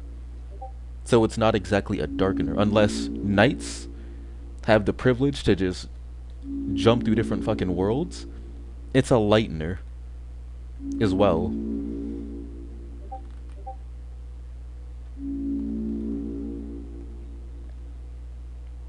But the Roaring Knight is most likely just in the bunker doing shit down there. Maybe they live down there. Who knows? But the knight brought Undyne into the bunker. If it is who I think it is, then Undyne's safe. And they were just trying to protect her. They also went after Toriel to most likely put her in the bunker to either protect or upgrade them. And then in their attempt to do, like, kidnap Toriel a second time, third time, fourth time, I don't fucking remember, they kept summoning fountains until a Titan arrived. So I think they wanted to trample everything to create a new world or some shit. I don't know. I don't know their goals. No one knows their goal at the moment. But they summoned a fucking Titan. Just off rip. Four chapters in, we already saw a Titan. Saw and murdered a Titan.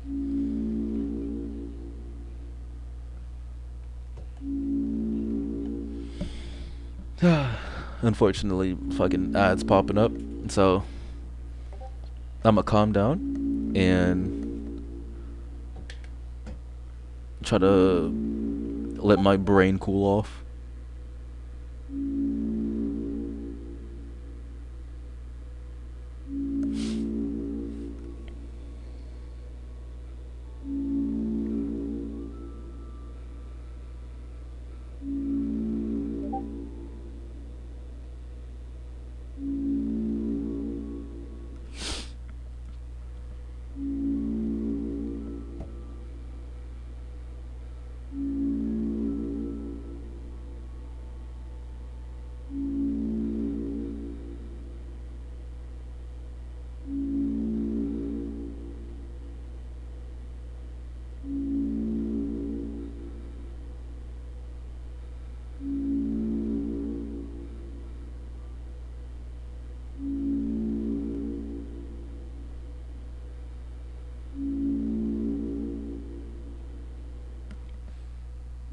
Hold on.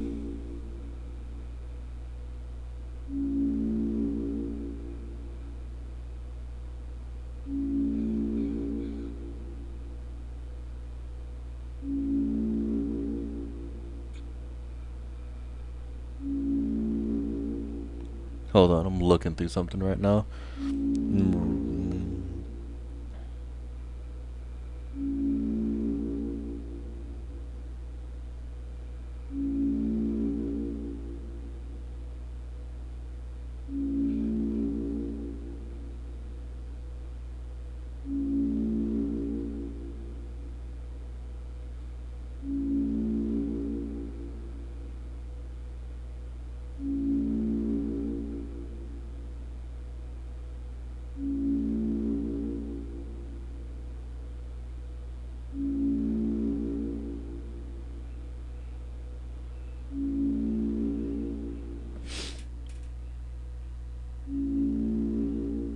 Hold on.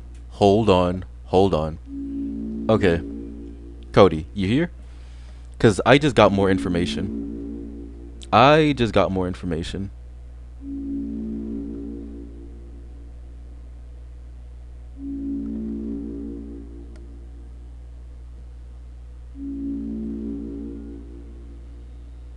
While a little ad break was going on, I was gathering information.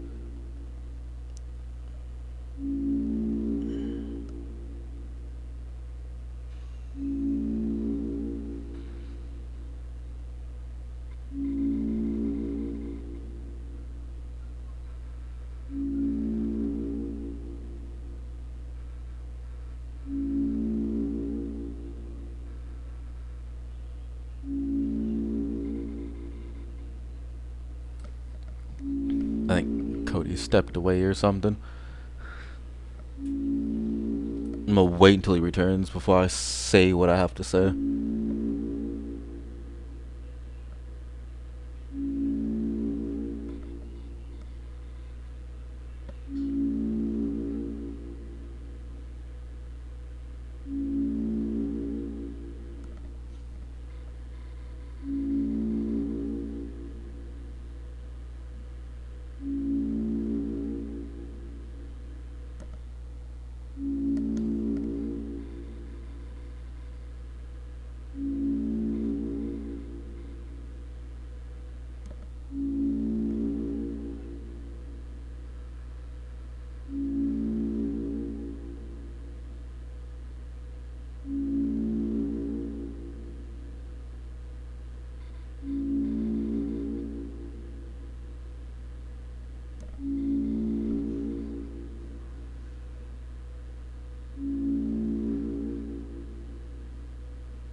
Koti, are you here?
Alright, I don't know where this dude went, but I plan on ending stream soon.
Cody, are you here? Did you get?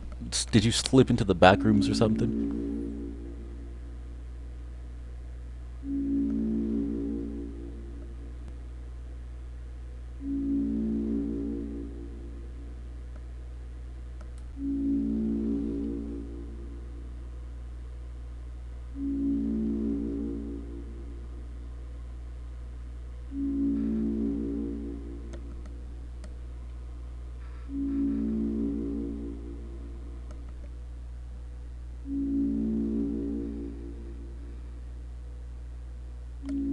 I'm so beyond lost. Okay, so while you were away or whatever the fuck you were doing, I got more evidence. So, I got more evidence just in general of just things that to throw. I just have things that I found out to throw into this to probably uh to probably sew in some loose ends. Possibly sew in some loose ends. So, what I found out is that when Chris was younger, they used to they used to hang out with Caddy a lot and even attempt to summon demons.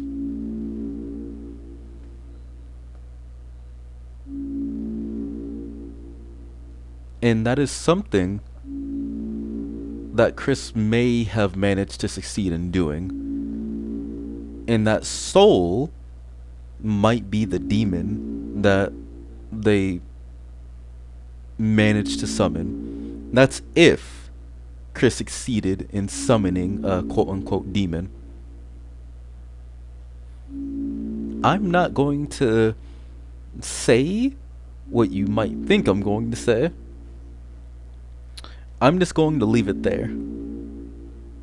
Another thing I found out is that Chris may have had this soul when they were very young as well. Because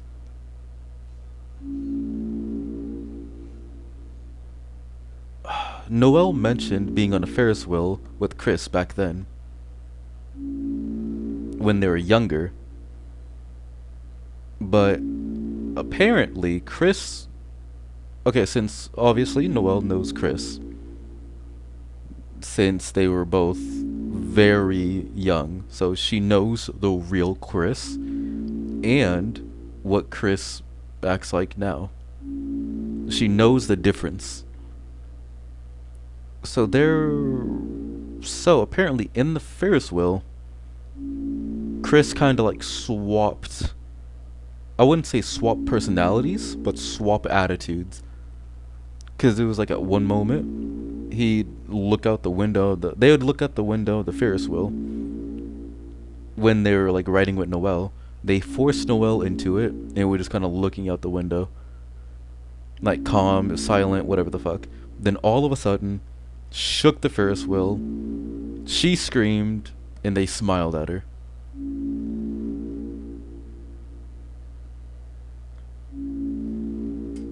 And apparently, Chris is good at flirting, according to Susie, which also points out the whole, which also points out, or like goes back to chapter 2, when, I think it's chapter 2, either 1 or 2, where Ralsei wanted Chris to flirt. So, it also goes to, like, all of that kind of goes with my theory that Chris actually likes Noel. And Noel didn't really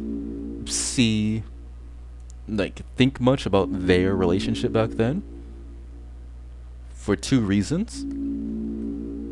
One, I assume for two reasons. She's been getting terrorized by Chris, or I guess in that case, the soul,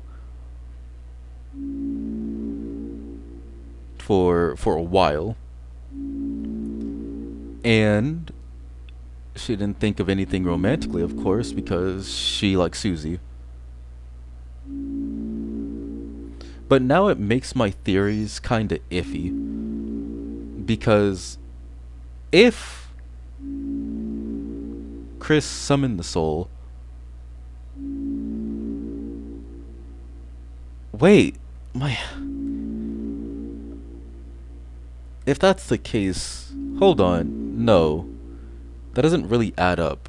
Unless the soul started draining Chris's life, or maybe over time, Chris needed to rely on the thing they summoned, or maybe something happened and they needed to rely on the soul or needed to summon something to fix their problem or whatever the fuck. I don't know. I'm not going to dive too much into it because now my brain hurts. So, I'm gonna go back to what I was going to say. So back then, the soul and Chris were kind of like linked. But I think Chris hated the soul. I think both Chris and the soul like Noelle. They're both in love with Noelle. It's just they kind of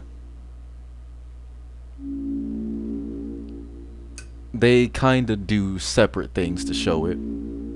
Chris is more kind, while okay, Chris takes the more kind route, while the soul takes a more harsh route. In a way, to show their affection.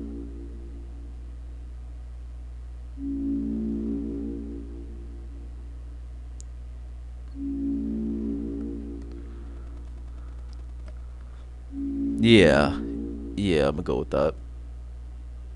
My fucking head hurts though. I like how it goes like my theory about the Roaring Knight to this. Cause like I felt like originally I felt like the soul appeared in Chris after the big separation between it does mine. What?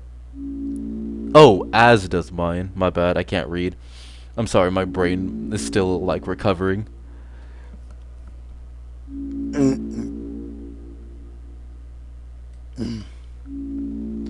But let me think. I originally assumed the soul kind of entered Chris after my brain is throbbing. After Azrael went to college, everyone like pretty much separated, stopped bonding with Chris and Toriel. Asgore disappeared, or like got Asgore and Toriel separated and all that shit, and then all of a sudden the soul popped up. That's what I thought. But no, the soul's been there. And that's most likely the reason why everyone calls Chris the weird kid in the neighborhood. Because Chris went from being normal to quote unquote weird. And that's because of the soul. So at this point, Chris is. At this point, since they've been together for so long, the soul is damn near a second personality.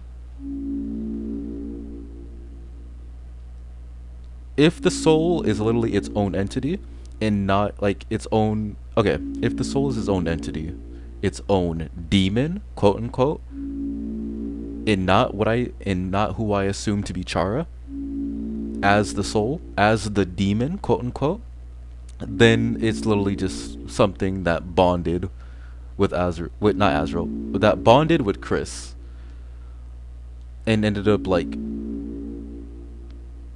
being a weirder version, and like evolving and being a weirder version of Chris. A more like a weirder and like more aggressive version of Chris. So I think in chapter 5, they're actually going to bond, like officially bond together, like a proper host and vessel, because now they're finally reaching the same wavelength.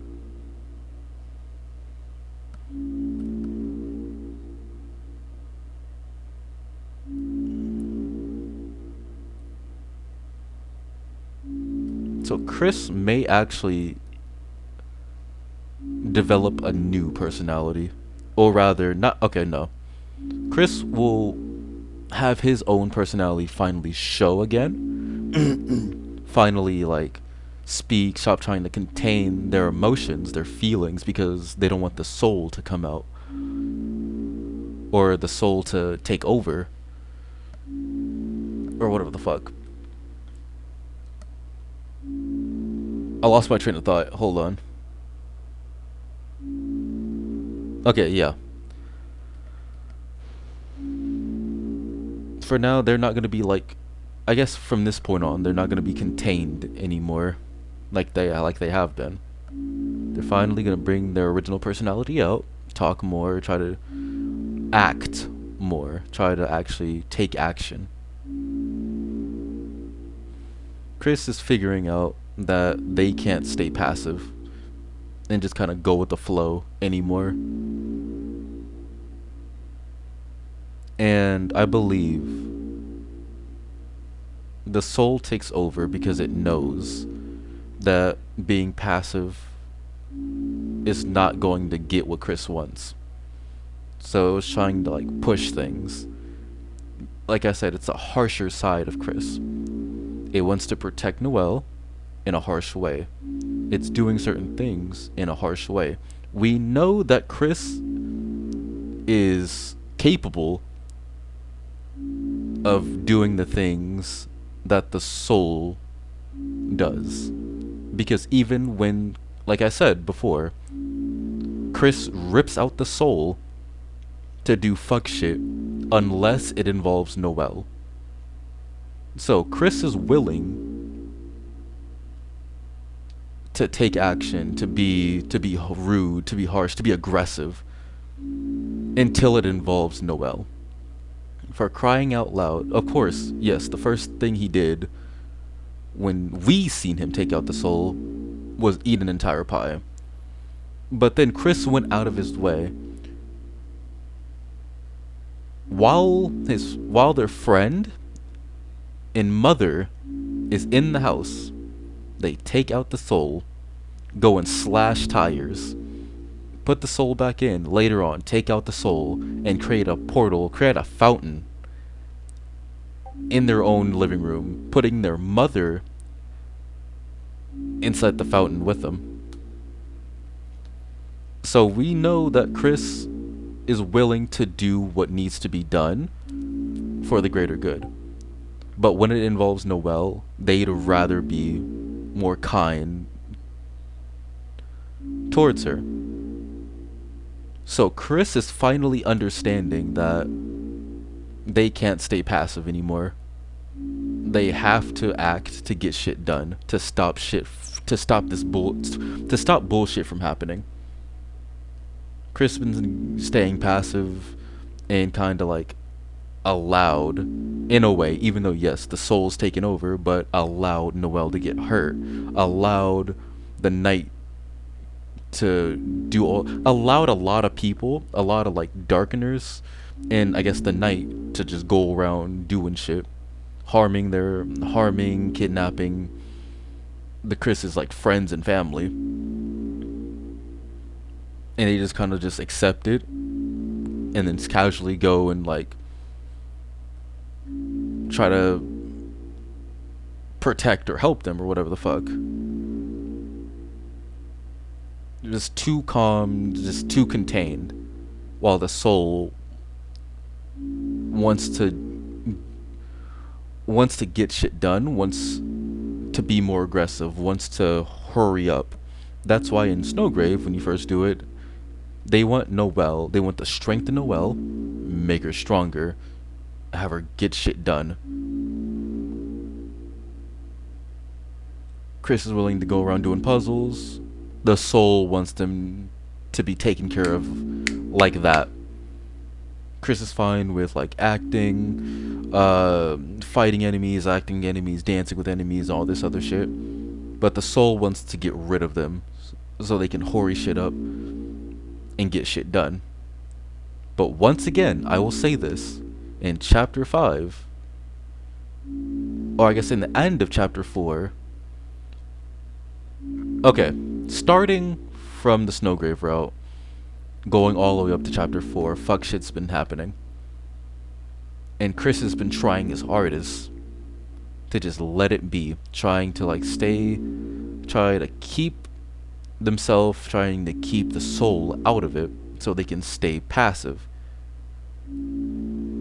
But the soul wants to act too, so it's doing things on its own, and Chris is finally fighting it because Chris is tired of it. Tired of it. And what broke the camel's back was this fuck ass skeleton. We don't know exactly why Chris is so pissed. Maybe because it's like this random ass dude in your house with your mother, just out of the blue.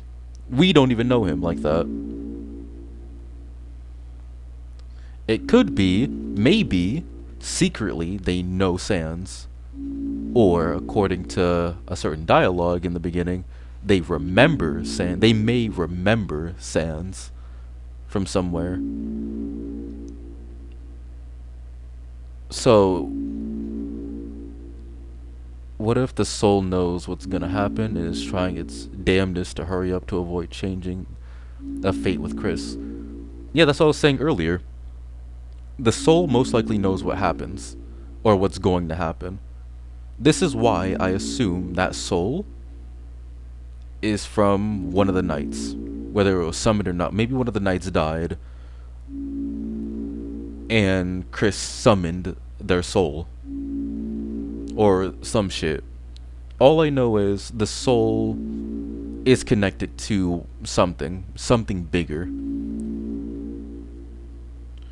And yes, of course, they know what's going to happen, and they are trying their damnedest to avoid to avoid this tragic outcome. And they know that using or relying on Ralsei and Susie is not gonna benefit them the best right now. So that's why they took advantage of Noelle. They got her in a vulnerable situation. First, isolated her, made it so it was just them two alone, and then got her in a vulnerable situation to kind of take advantage, to manipulate and take advantage of her, to make her stronger.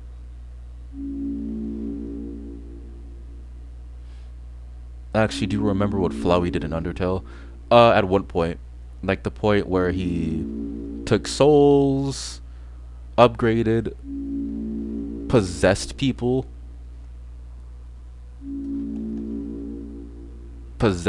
or like kind of like abducted everybody in the fucking underground, and technically possessed them. Not exactly possessing, but bounding them with his vines.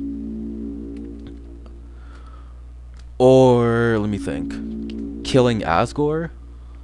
Attempted to manipulate us multiple times to push his own agenda. Yes, that is the thing he also did. And that is something the soul is trying to do as well. But it's different because they actually care about Noelle. Yes, they're manipulating Noelle for their own agenda, but I feel like it's more of like a greater good instead of their own agenda.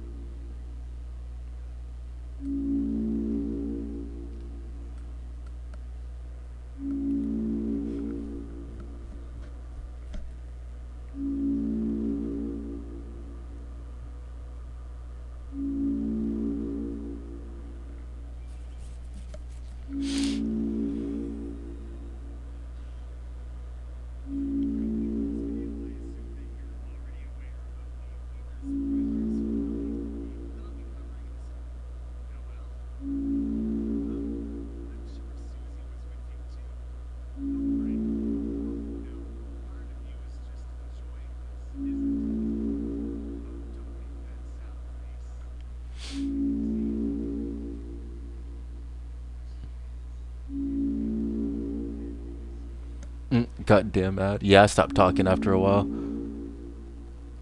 because I saw the ad popping up. It seems almost too similar, like scarily goddamn mad. But yeah, like I said, yes, the soul is also manipulating. Okay.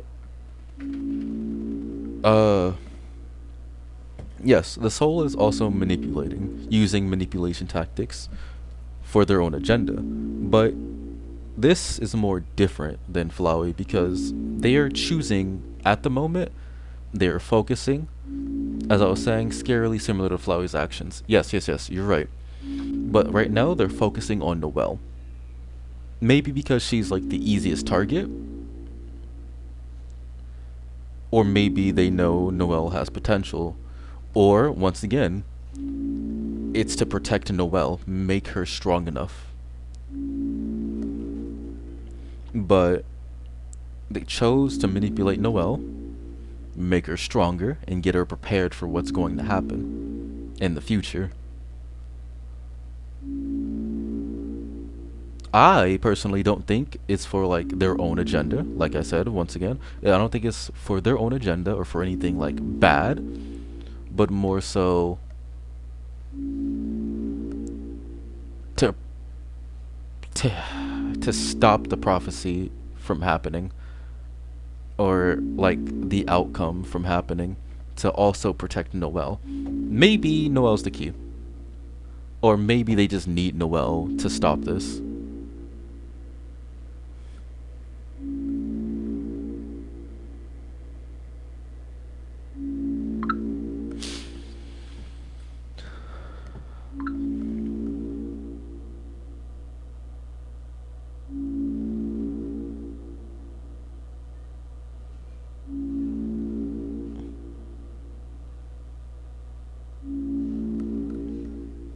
Chapter 7 is gonna be so crazy, so many entwined storylines.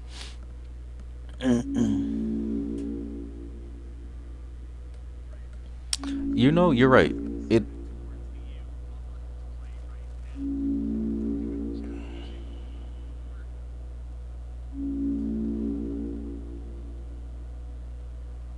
I'm trying to.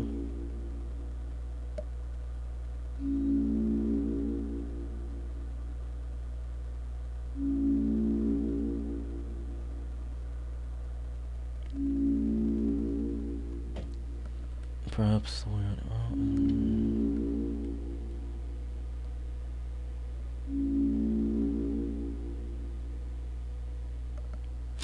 like, is Sans regular or aware or like Undertale? I believe Sans is like Undertale. Sans. They are aware of a lot of things. They know a lot of things. They don't get affected by resets. Remember, Sans doesn't get affected by resets.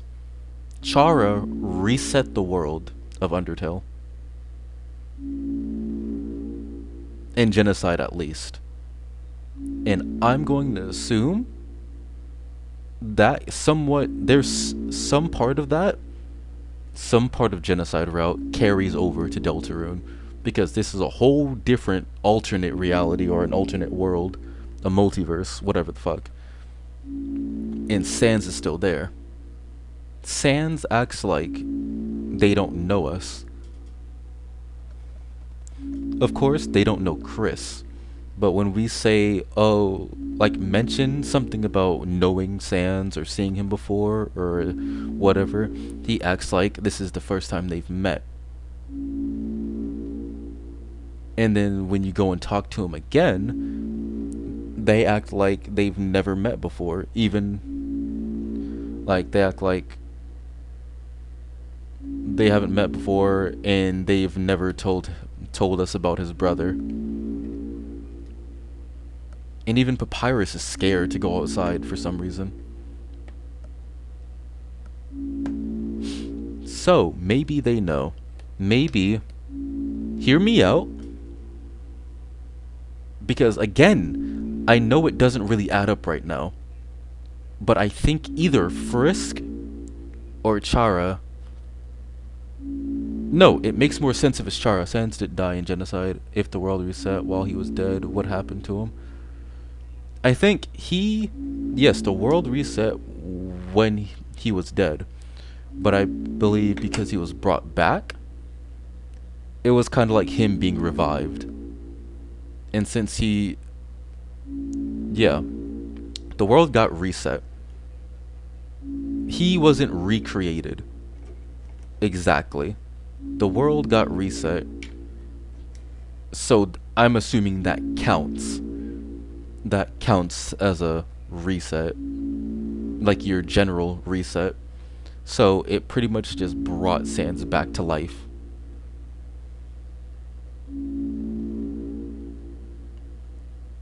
But what I was gonna say is Papyrus is a lot different, like completely different to how he was in Undertale, just by the sole fact that he's passive. He's shy, passive, and just hiding inside instead of being out and trying to be very social and all this other shit. So, Sans knows something. And this is, I'm gonna bring this up again. Chara is somewhere involved, or maybe it's not Chara, and it's just like, not to mention Gaster is still around. Yeah, like mentioned or referenced some beings ignored the reset exactly, but okay, maybe it's not Chara, or maybe, yeah, maybe it's not Chara. Let me throw that idea out the way. Let me throw it away and just ignore that for now. Maybe it's not them. Maybe Chris has so much of a similarity to the past humans that he went against. And Chara being the last one and the most threatening, the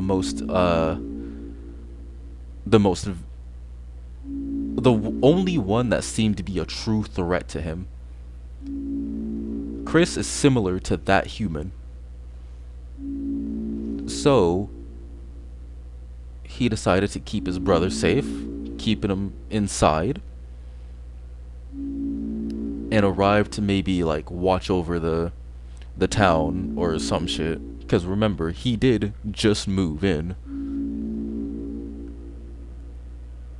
And all of a sudden, like out of any moment, like all of a sudden, at this point in time, Sans wanted to befriend Toriel.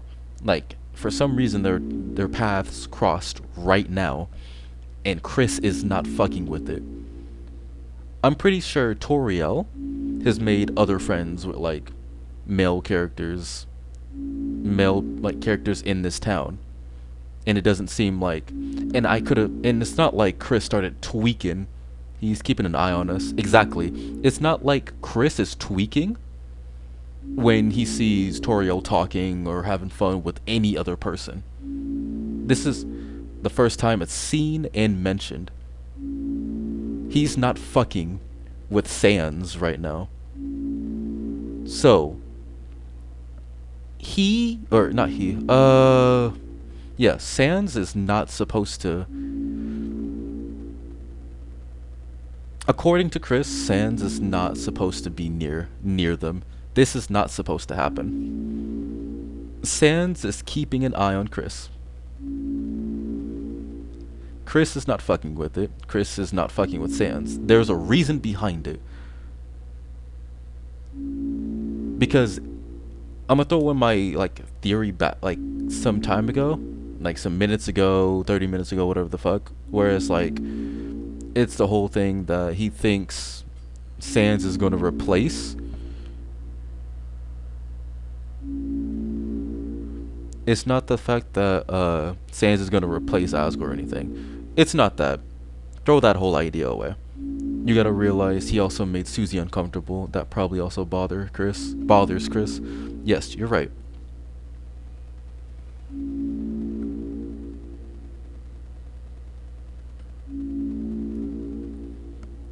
But it's like I'm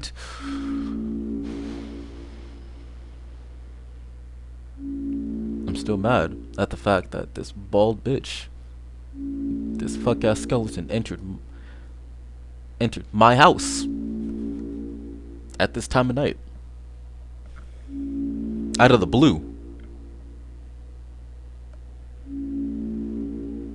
Like, shit was sweet.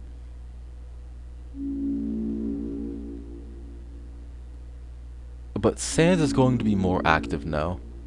Crack his spine and watch him crumble. Sans is going to be more active now.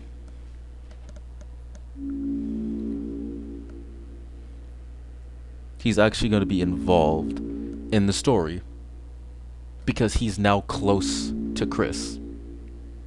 He's physically close to Chris now.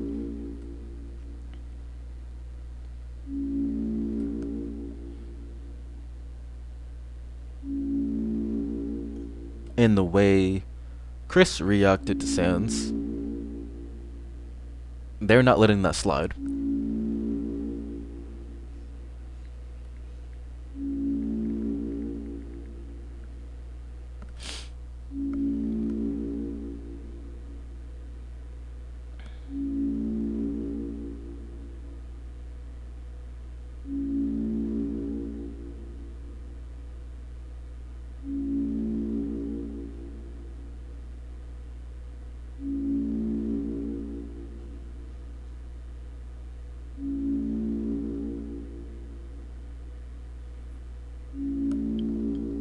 Oh, and apparently the Roaring Knight is a servant to the king, aka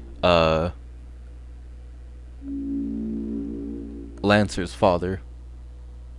Not information overload.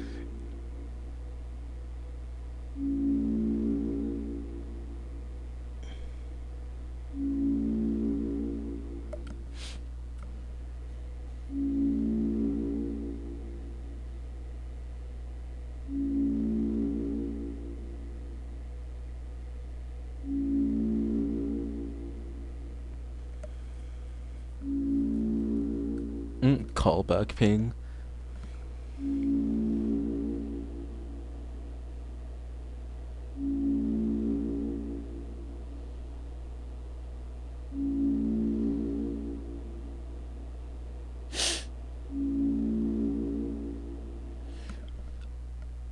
Oh, and another thing.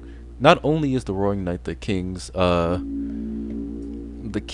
fucking king's servant, apparently, there's more evidence that it's a lightener, because only lighteners have the ability to open dark fountains and create dark worlds. So once again, Noel's sister.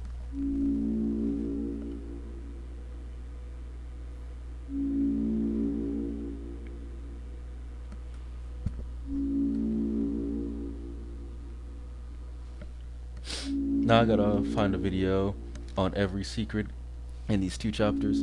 I'm actually doing research right now.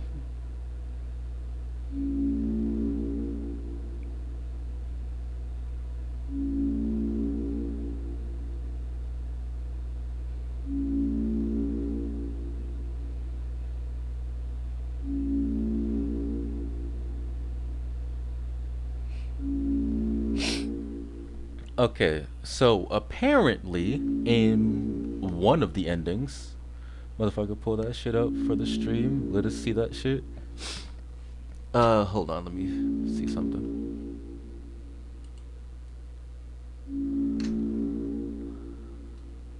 Hold on.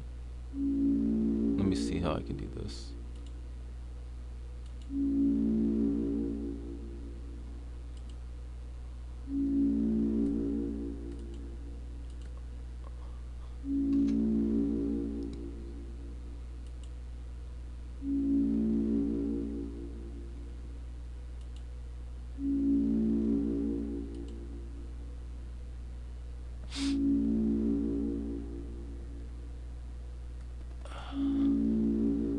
Hold on, I'm gonna see if I can do this.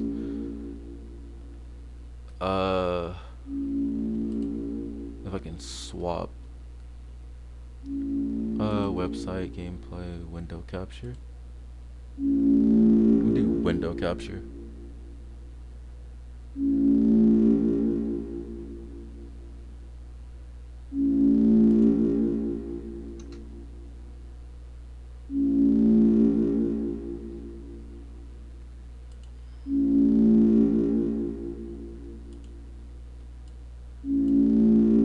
Hold on, my window capture is kind of fucked.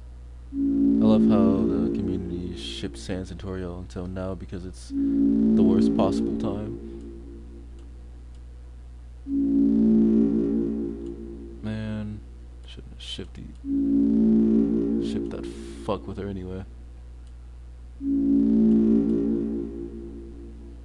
I don't know, maybe I'm just hating, but fuck him.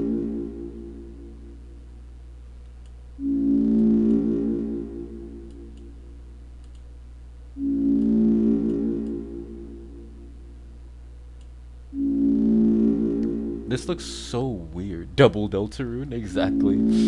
The window capture and game capture are both up, so it's like weird.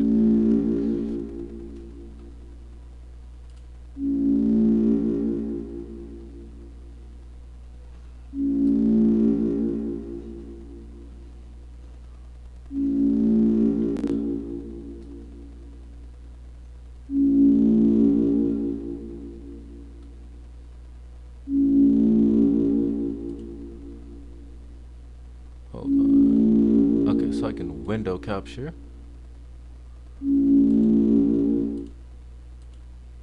We go to this, then we go to this, and then go to this.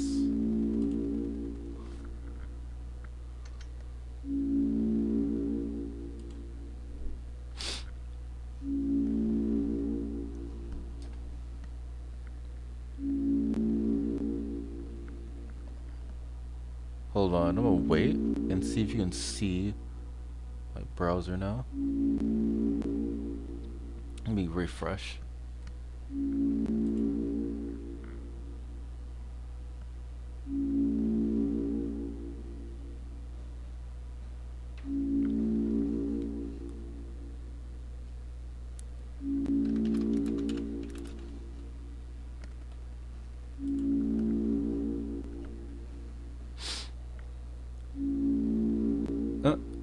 Is Papyrus the wrong night? I sure cooperate. I sure can't opera, eh? Alright, so Roaring Night, what I was looking at on my phone. So I was looking through this. So at one point, hold on. Crystal Ball, Sangin slash Blade Hollow. I was looking at its attacks and stuff, but hold on.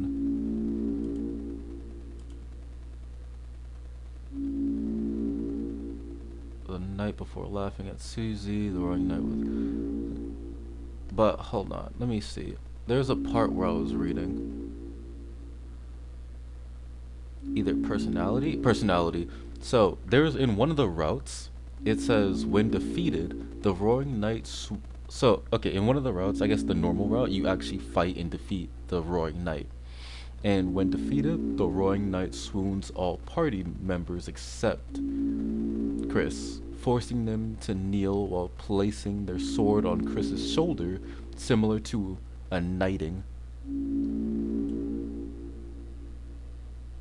So at this point, it's confirmed that Chris is the knight, in that route at least. However, I think Chris is a knight regardless because of the soul.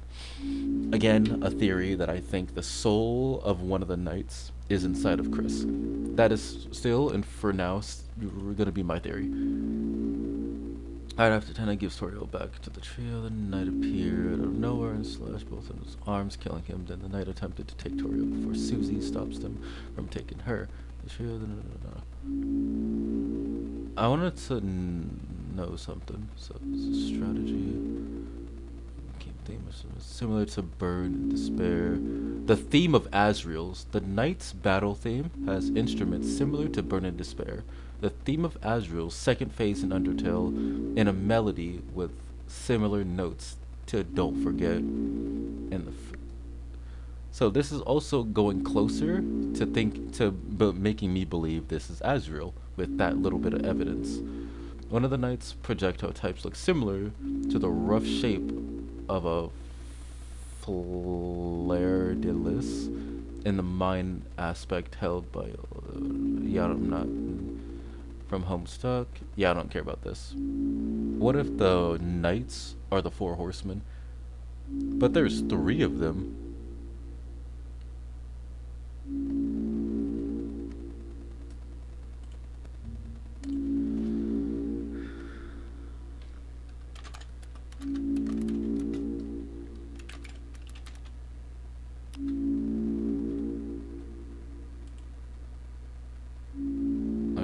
but still it would take me to the Roaring Night.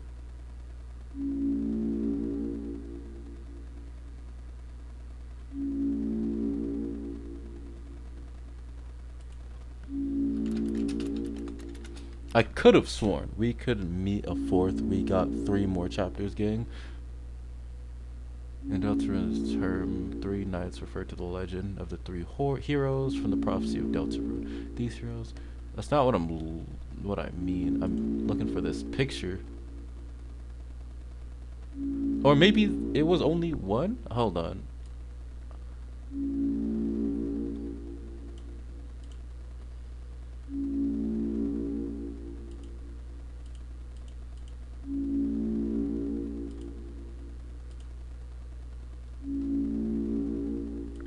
Hold on. There's these 3, but that's not what I'm looking for. Or maybe I'm wrong. Maybe I'm mistaken the 3 knights as these 3. So maybe there's more. Yeah, you're right. You're right. You're cooking. You're cooking. You might be cooking. They might be the 4 horsemen.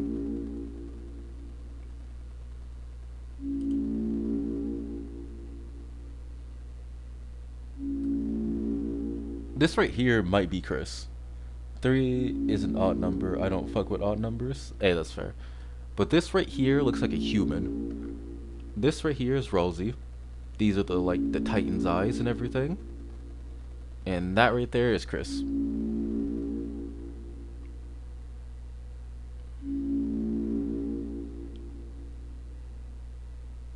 And of course right here, this is fan art.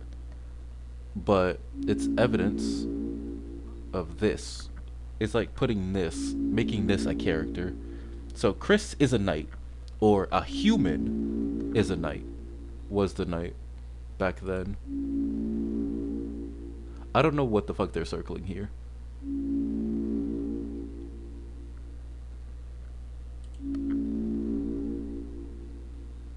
So the whole 3 knight thing, I was confused for something else.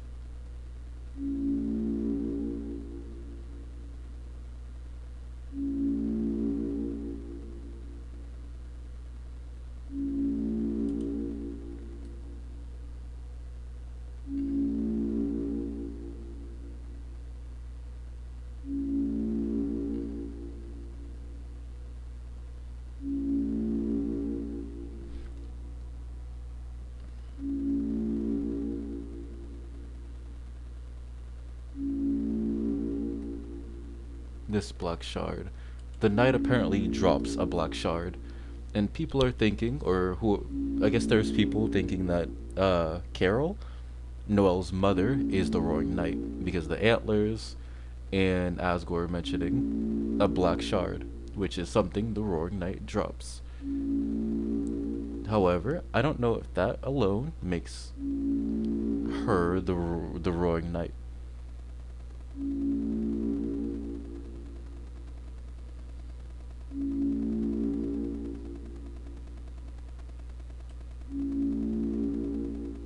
It could, who knows?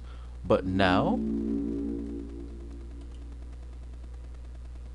that my brain is refreshed and there isn't like a set number of nights,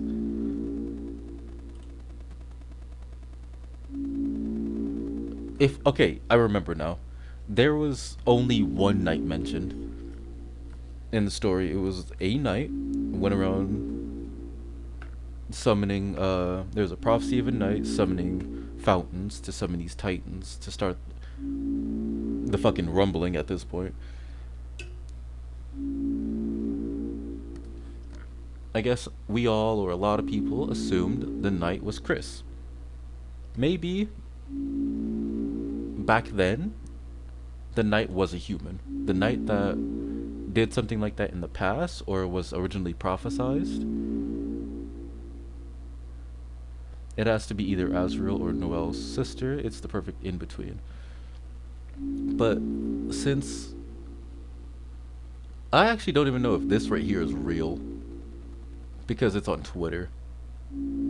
So it could be like an art of someone, or like art someone made.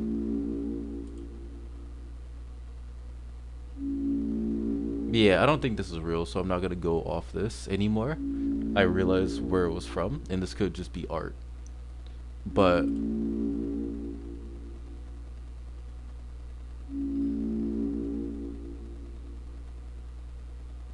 yeah, we all or a lot of people assumed that not the roaring night, but the night was Chris, because it was mentioned about the fountains and all this, and then at the end of chapter 2, Chris up and summoned a fountain.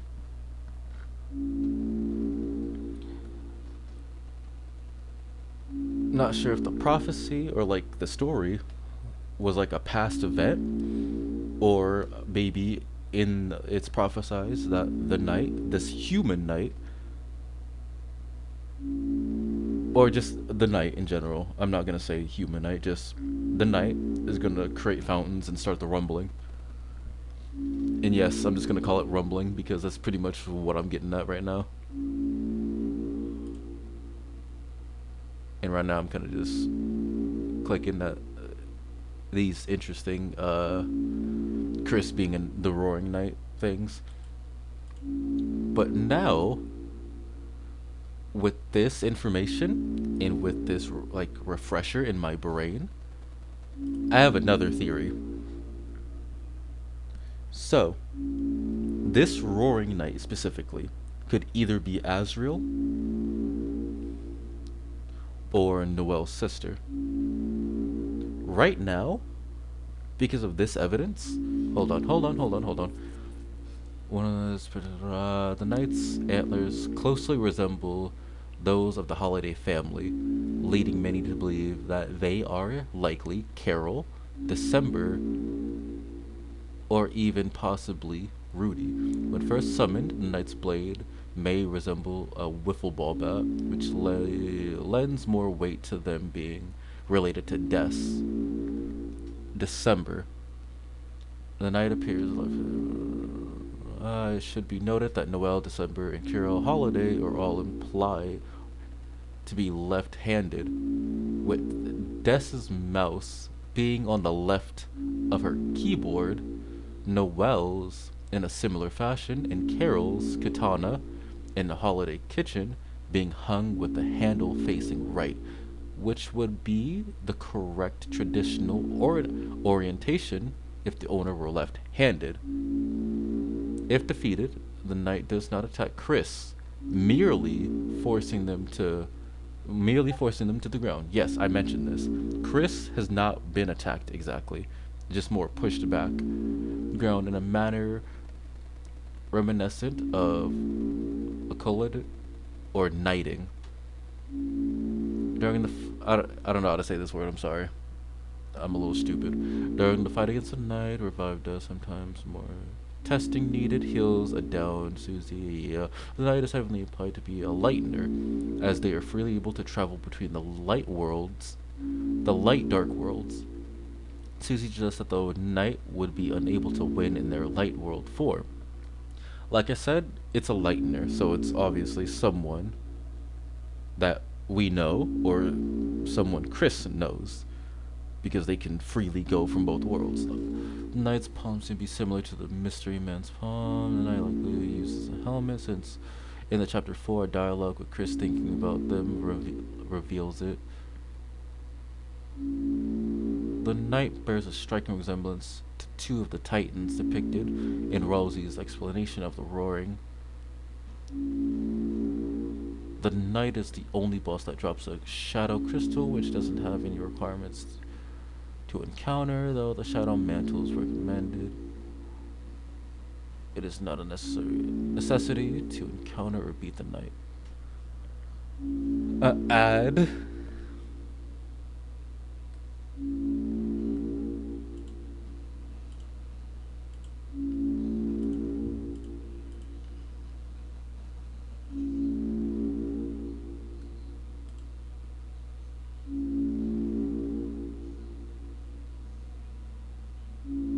Oldest sister of Rudolph Holiday,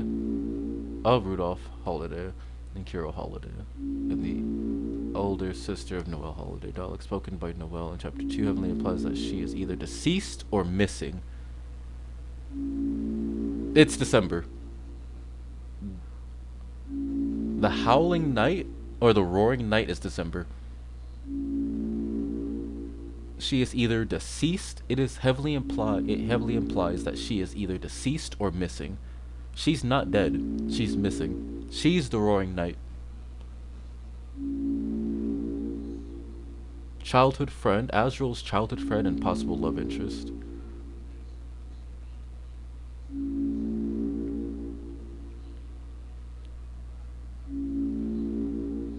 Very known. Very little is known for certain about Des, but according to Noelle, Des is very protective of her when they were growing up together, often comforting Noelle in terrifying situations or defending her from Chris's antics. What a strange moon. It's like nothing I've ever seen before. This world. I wish Des could see this. Going to know this is in Chris and hospital. His plans. This is youth. He keeps it as a good luck charm.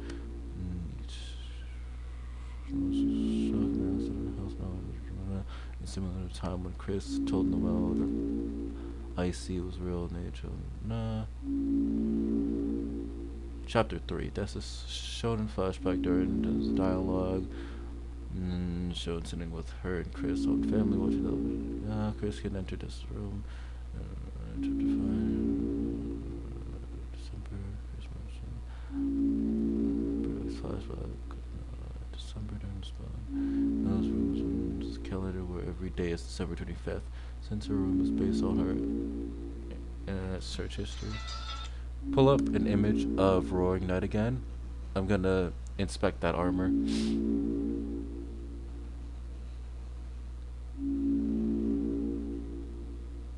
Hold on. Although they never made physical appearance, no deaths are known to exist in the Undertale universe. Noelle and Des are known to exist in the Undertale universe alongside their father. In the unused Undertale alarm clock design, Asgore remarks that Rudy's daughter both get to grow up in the sunlight. In the Xbox version of the Dog Shrine in Undertale, Sans mentions the antlered girl and her big sis, with the latter most likely referring to Des. The way that Sans phrases his reference to the antlered girl may imply that her sister, in contract, does not have antlers. However, this is disregarded in Chapter 3's flashback as her sprite portrays her with antlers. In a draft of the alarm clock dial, Asgore remarks about Rudy's daughter and wife, suggesting that Des may not have originally been planned to be a character. Okay, but my bad. Xbox version of Undertale on top.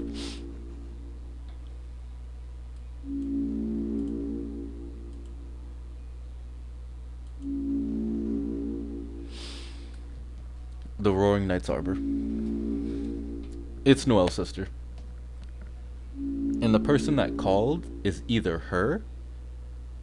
No, the person that called is her.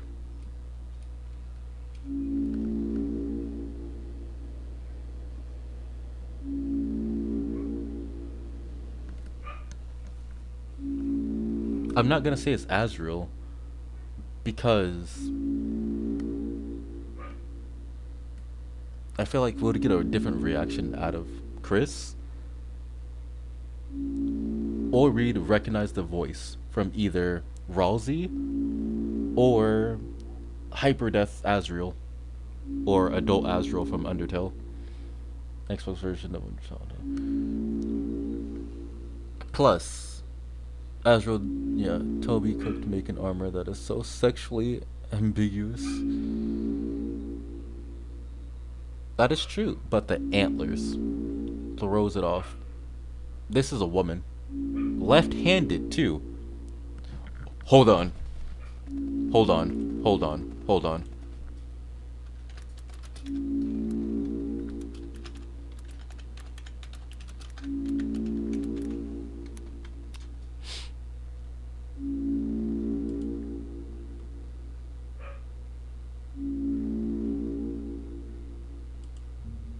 I'll just do this. So,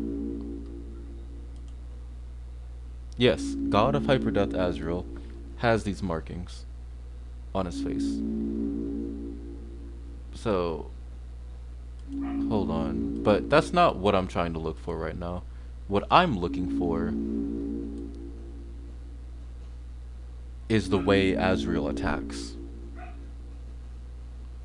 Also, keep in mind that Azrael is kind of bulky. Antlers are different, very different. Yes, the antlers are different, but keep in mind that Azrael is pretty fucking bulky. The Roaring Knight is slimmed down, more feminine looking. Or possibly more feminine looking. In this case. In the case that we are having, or the case that we're in right now, this looks more feminine compared to Azrael. But what I was looking for was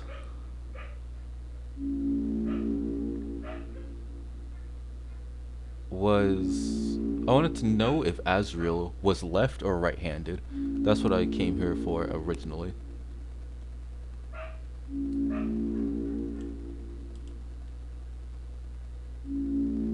Oh, I forgot fucking Azrael built like that when he's an adult. It's kind of just gives off bad bitch energy.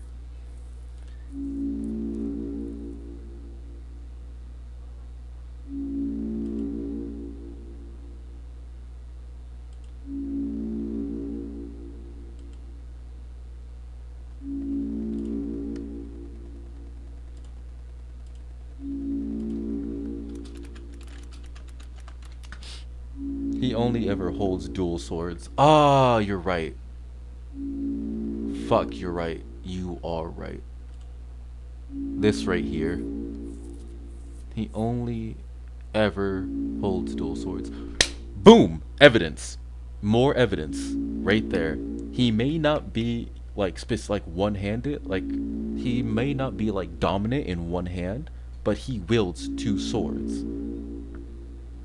Two things. If, theoretically, if he was the Roaring Knight, he would be wielding two swords instead of one. Another thing. The swords look so much different than this. Another thing that's evidence is apparently Carol Holiday, the mother, owns a katana that's hanged up in her kitchen. This right here is close to a katana. It's close enough to looking like a katana. It's a thin blade, like a skinny blade that resembles a katana. Obviously here it looks like it has a chip in it. Maybe it's just like the sprite. But here it's a full-on blade. But it's a little bit thicker. But here it looks more like a katana.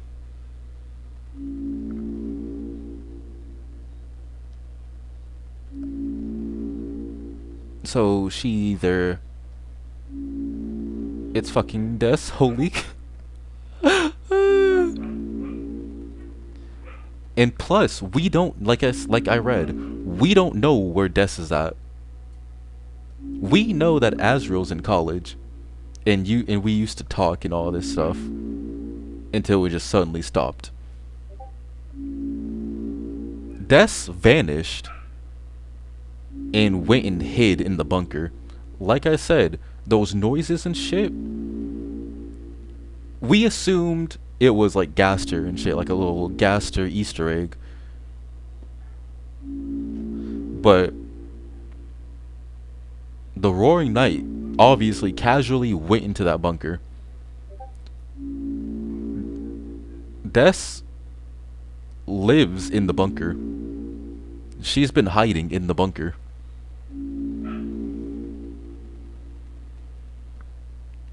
We are either gonna be dead wrong or Toby's ghost writers right now.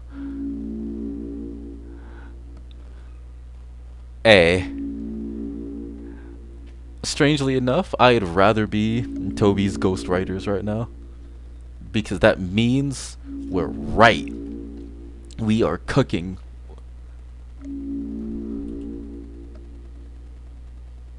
Azrael's attacks here are also different compared to the Roaring Knights. Obviously, yes, Undertale, Deltarune, different shit, but like, yeah.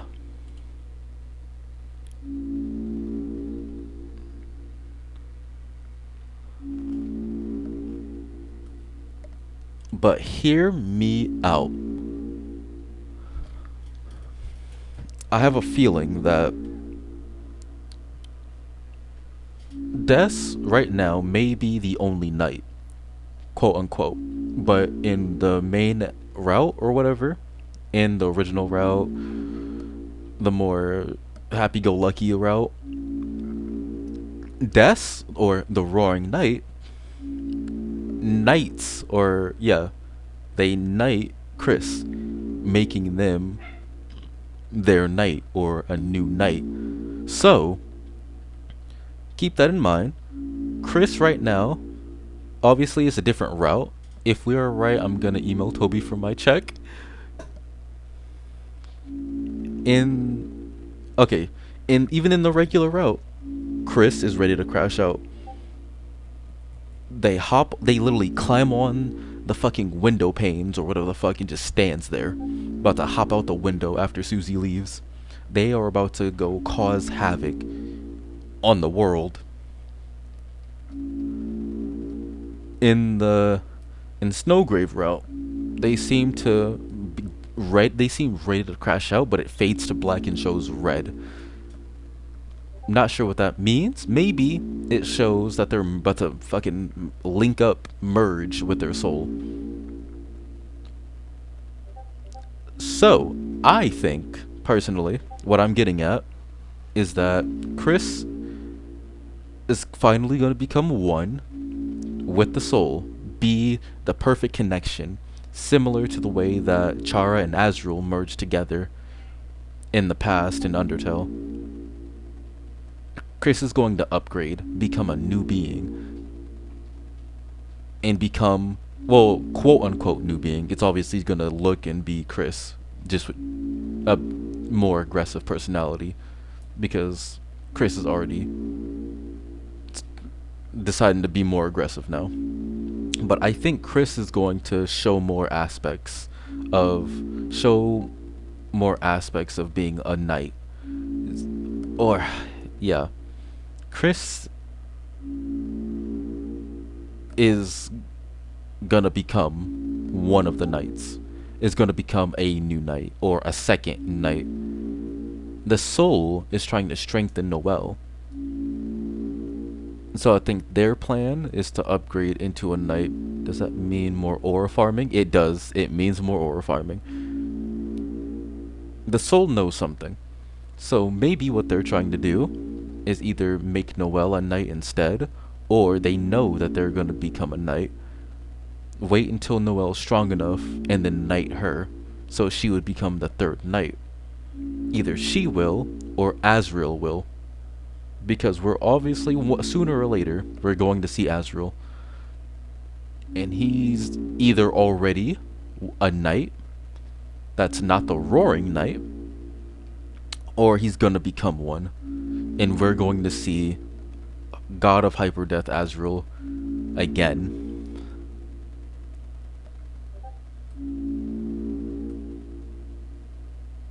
So, you might get what you want, the Four Horsemen thing. And the roaring, aka the rumbling, is the apocalypse. Keep in mind.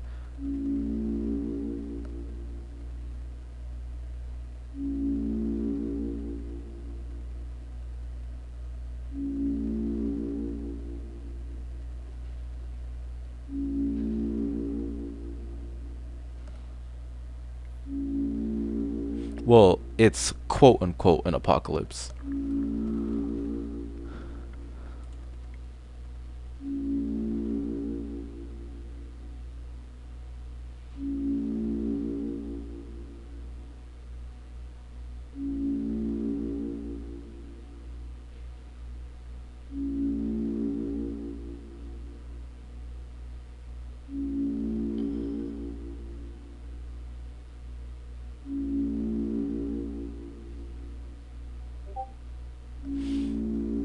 Sorry, horseman. What knight would Chris be? Sorry, horseman. That's crazy.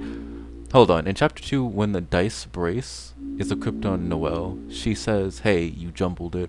Since, according to Ralsei, it would usually spell friendship, it is possible that Chris intentionally jumbled it to spell find her on the dice brace, as find her is a phrase typically associated with Des.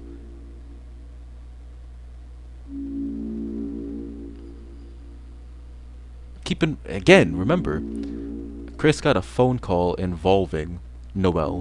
In the normal route,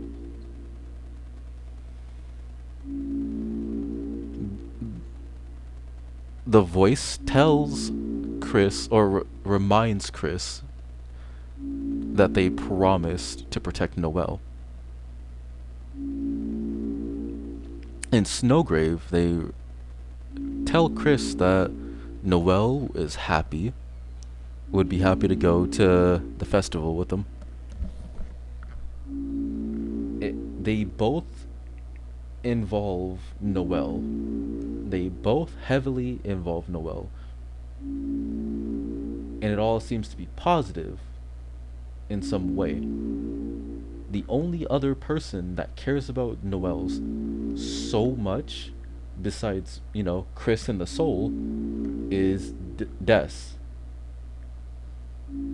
So not only is Des the Roaring Knight, but it seems like she's finally gonna come out of hiding. This year waiting gonna be painful as balls? You're not wrong. But hold on. But not only is Des the Roaring Knight, but she's coming out of hiding after who knows how long to reveal herself at this festival.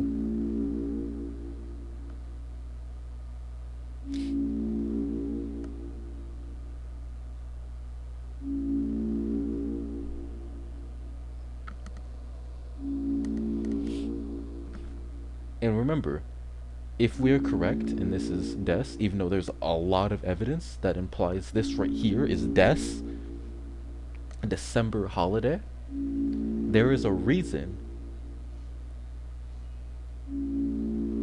I'm not sure if it's a valid reason or not, but it's a reason why she's going around summoning fountains left and right. Even summoned up so many that a Titan, summoning so many that a Titan, a fucking god, formed. Unless it's Toby debating us. I swear if it is, I swear if we're doing all this, is so much evidence that it's December, then all of a sudden he makes it show that it's like papyrus or some shit. I'ma start tweaking.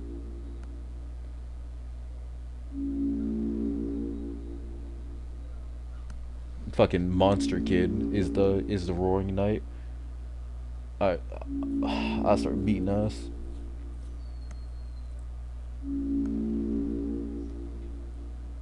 I'd be highly upset.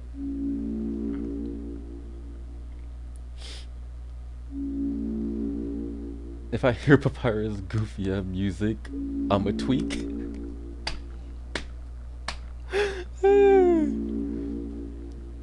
Yeah, I'm gonna have to fight somebody.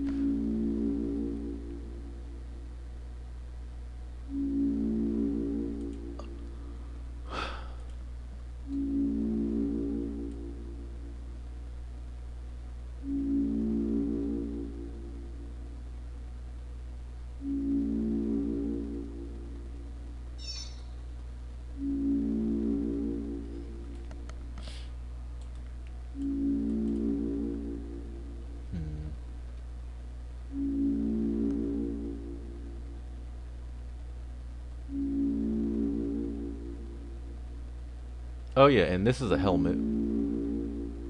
Clearly. Toby gonna get that hand delivered a pipe bomb. Not seriously. Because with all this evidence into some goofy ass shit after, and it turns out to be some goofy ass shit after, I'm gonna be upset. The night, let me see, the night was only Crystal sideways doesn't have through the shadow mantle. It was yeah. I already read all this. I'm trying. I'm trying a little bit too hard to find more evidence. Hold on. I'm curious now. Hold on. It's look at Susie, Rosie, Undyne. Enemies. Undyne is an enemy, apparently. Well, according to the evidence that we have, they're an enemy. That could be like like a misdirect, but as of now, she's apparently an enemy to the Roaring Knight. Chris is unknown, Spamton unknown, Jeevel unknown, Titan creation, former subordinate, antenna, and all this shit.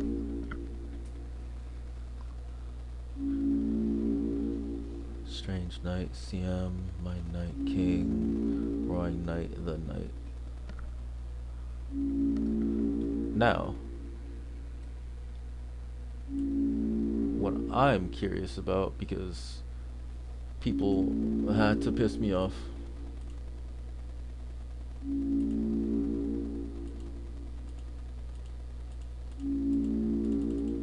Fuck it, I'm gonna do this.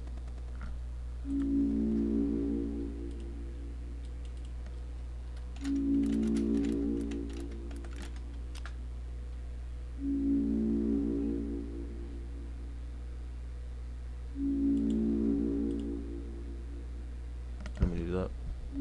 Let's just go to all this. Ah, I gotta piss. Hold on.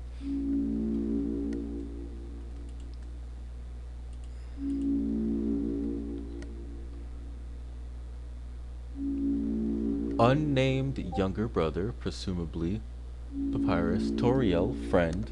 Now they became friends.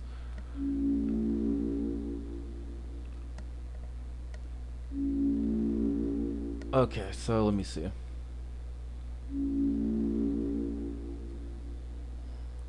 If Chris uses the option friends and then me, he gives them his phone number. However, when called, it directs to a hotline for idiot babies. The option then changes to not Sans' number and rings indefinitely if called. If Chris once again offers to be Sans' friend after having called the hotline, he says that he refuses to associate with idiot babies.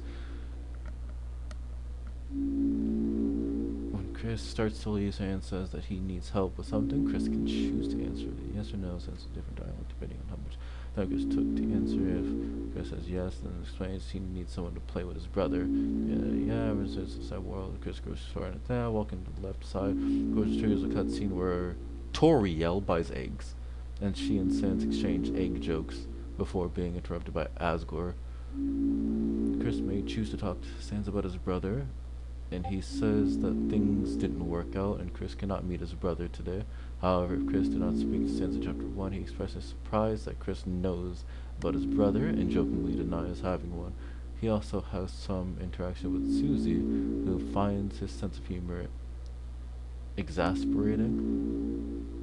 Okay, Susie met him before, which I don't remember. Sans number does not appear on Chris's cell phone in chapter 2, even if obtained in chapter 1. After leaving the church, when meeting Sans outside a store in hometown, he says the store is closed but open.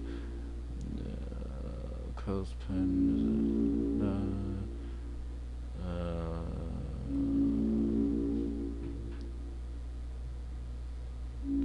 Returning home from the dark sanctuary, Sans is seen dancing with a very drunk Toriel, both making puns. Susie asked where they were, and Toriel explained that she canceled Troy after Susie.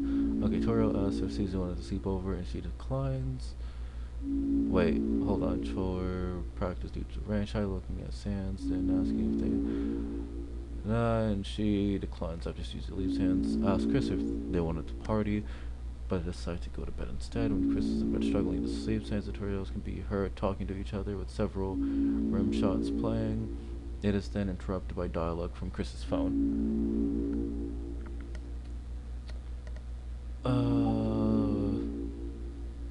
Sans a new spy dialogue.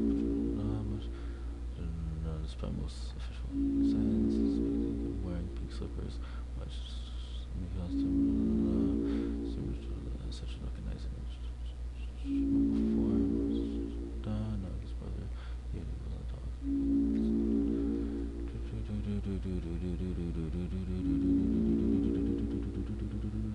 door to Son's house. In chapter 2, Chris can hear a trousel growing further away.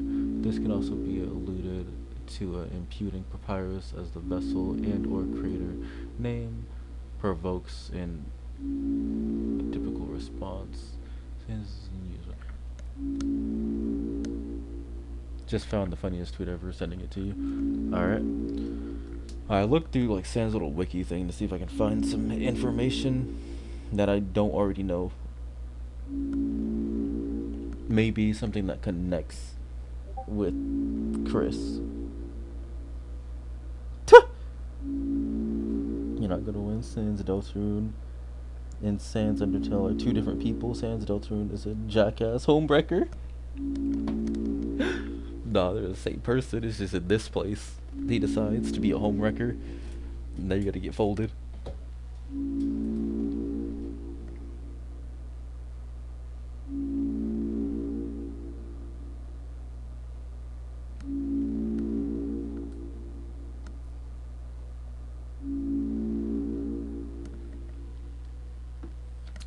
Alright. Yeah. I don't know. I don't have much to say. It's kinda, as of now, confirmed that the Roaring Knight is Des. The person on the phone is most likely Des. The soul, I'm believing the soul isn't a bad person or a bad individual. As of now, I'm giving them the benefit of the doubt. The soul knows things. Rousey is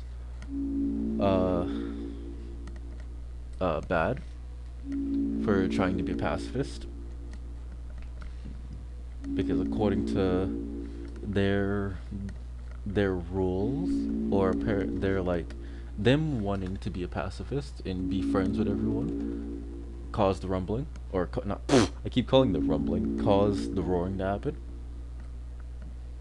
and may even speed up the prophecy.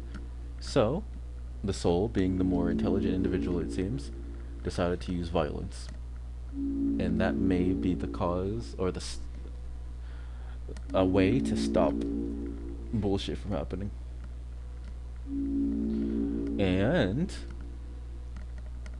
if we are correct and Des is actually the Roaring Knight, and the prophecy is still bound to happen, it's either the roaring needs to happen for like a good outcome to occur, or there's another knight, maybe a fifth knight, or which regardless, there's another knight out there causing havoc. We don't know what the end of the prophecy is, whether it was like Chris dying or some other shit. There is someone who's going to cause that to happen, and if it involves Chris getting hurt, dying, or whatever the fuck, it's not going to be Des, and it's not going to be Azrael. So, and keep in mind, hear me out, they just introduced Sans as more than just this background character that runs a shop. He's now closer to Sans. Not Sans, he's now closer to Chris. He's in their home, dancing and making puns with their mother, with our mother. So maybe the prophecy has something to do with Sans, or his bloodline.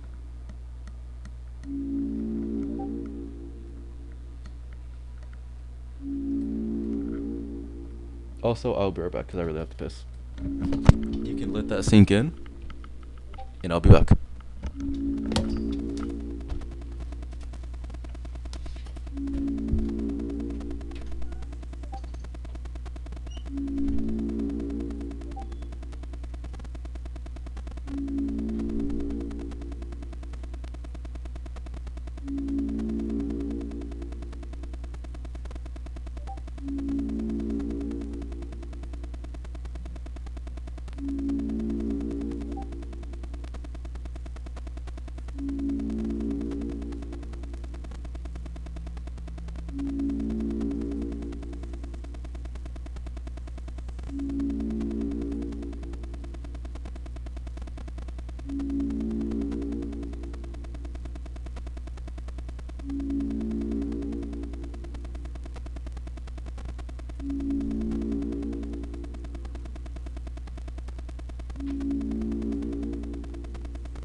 Alright, I'm back. I had to go use the restroom real quick. But yeah, I don't know if you heard what I said before I left to go use the restroom and before an ad popped up. But yeah.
What now, gang? I don't know. Right now, I've just kind of just been just looking around for more evidence right now because I'm out of theories.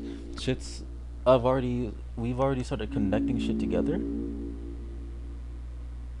Despite like my theory now that Sans may be a cause of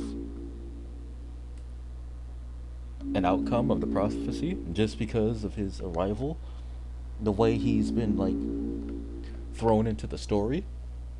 I don't got nothing.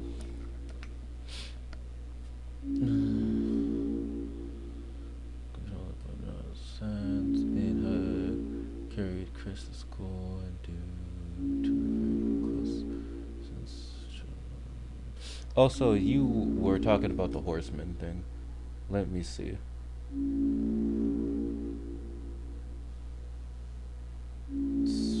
You asked what night would Chris be? Sorry, horseman. Due to how they are, um, I believe due to their title when you do the Snowgrave route, or like when you're teamed up with Noel, it's like the commander or whatever. So I think they'd be Pestilence or Control, whichever version of the Horseman you look at. No, no, no, not Pestilence. Conquest or Control, whichever version of the Horseman that you wanna go like rely on. But as of now,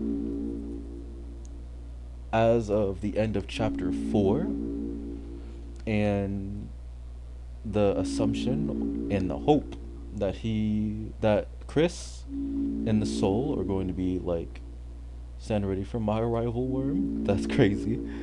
But now, because I think Chris and the Soul are literally gonna become one finally and be on the same timing, Chris might represent death. I don't think war is gonna be it because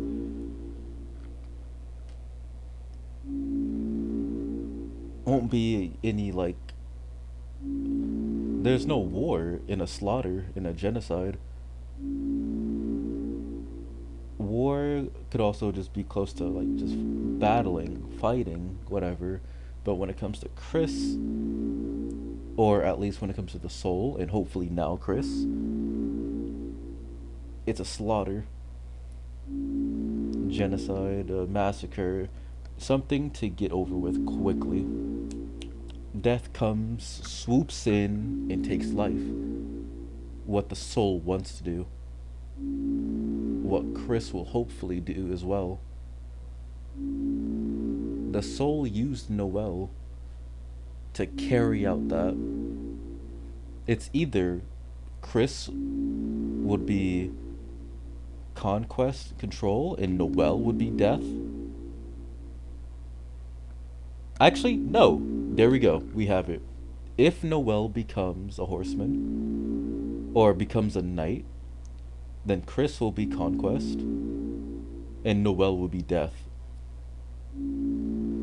Chris commanding or control, conquest, whatever. Chris commanding Noel to carry out her duties, which is death. A very cold, instant death.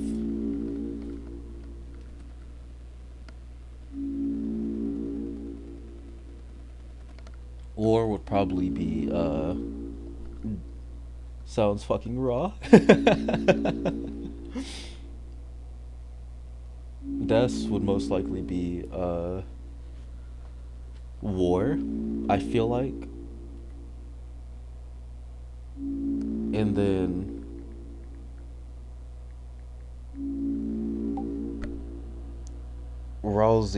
not Rousey, Azrael. Hmm. Hold on, I'm looking for like the actual four horsemen because there's conquest, war, famine, and death.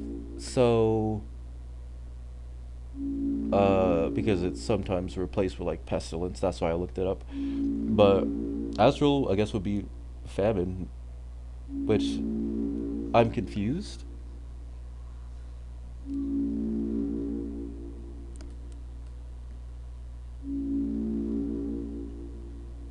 I don't know how that would work right now until we learn more about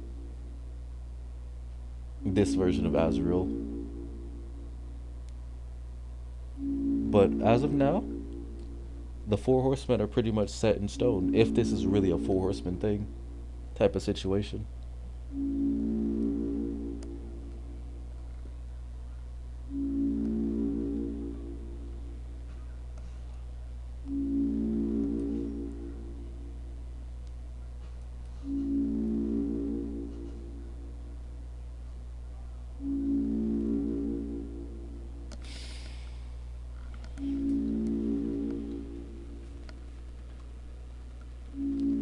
Oh yeah, while we're here, I want to see Chris and Noel's relationship.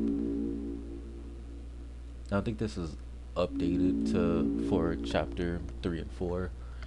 Chris and Noel are childhood friends. They spent a lot of time together when they were children and used to hang out together with their respective older siblings, Azriel and Des.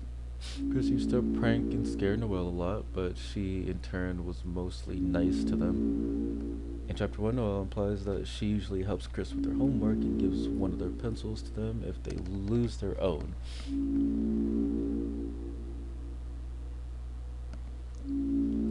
In chapter 2, Chris and Noelle make a truce and work together through Cyber City. Noelle learns to be more brave and loses her fear of mice. Noelle then opens up to Chris and remembers the time they spent together as kids, and even says that it's unfair that how Chris is the only person who knows how weird she is, because everyone knows how weird Chris is. In Snowgrave Route, Chris's relationship with Noelle is severely strained by the player's creepy demands in the dark world. Despite being reassured that it is a dream, Noelle is still suspicious of Chris and becomes genuinely terrified when they meet in the hospital. Yeah, so this isn't updated before chapter 3 and 4. I mean 7 chapters, 7 sins, 4 knights, 4 horsemen. Interesting. You know what? That is actually interesting. But if we also include the 7 deadly sins, would the chapters in the Dark Worlds themselves be their own sin, or do you expect there being more important characters that represent the 7 deadly sins? What do you think, Cody?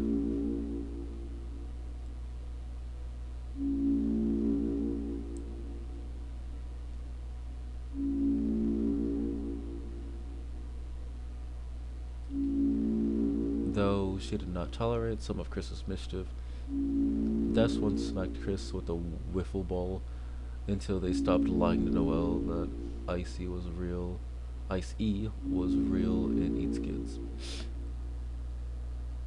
More characters that represent the sins. Alright, interesting. We'll see. Hold on, I just thought of something. What if this is very far-fetched, so go easy. What if the sins are the previous kids in Undertale? The previous humans that dropped down, that dropped to the underground after Chara and before Frisk.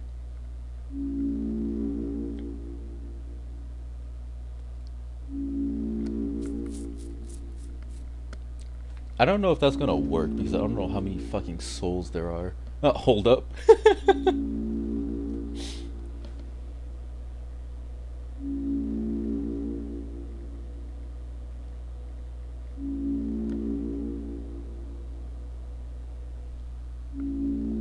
One, two, three, four, five, six, seven. There's 7 souls. And if the soul Chris obtained, or if the soul that Chris has is not determination, then that's open. Or maybe because Chris really wants to get rid of the soul, maybe that soul is one of the quote-unquote sins and it really is determination, which would probably most likely be pride. Chris could, like, throw away the soul and it can get a physical form, or someone else will take the soul, or it'll find a new vessel, a new host, or whatever the fuck.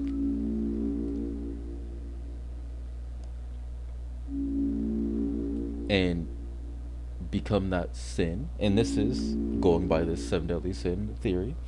Or maybe Chris is both a horseman and a sin. Or, like, rather, Chris itself is a knight, a horseman, and the soul itself is a sin.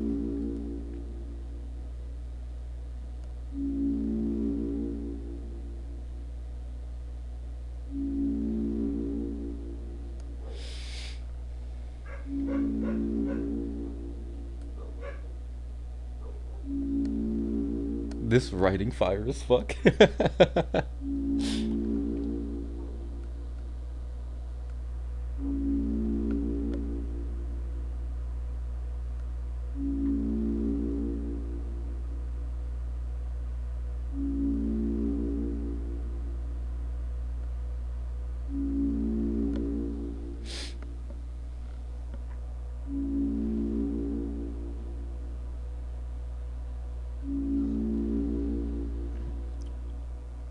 determination, bravery, justice, kindness, patience, integrity, and perseverance.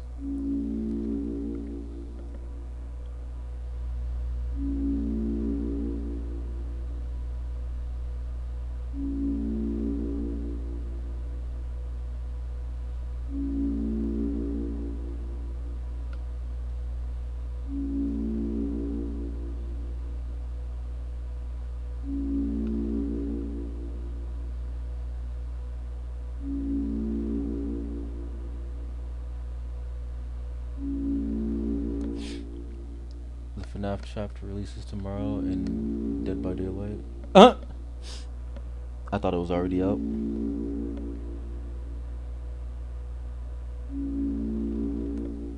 Oh, and going back to Deltarune, this actually might work because apparently Deltarune or the Deltarune is a religion in this world. And of course, the seven deadly sins and the four horsemen are a part of religion. A part of a religion, many religions. So, hey, there's possibilities. Possibilities.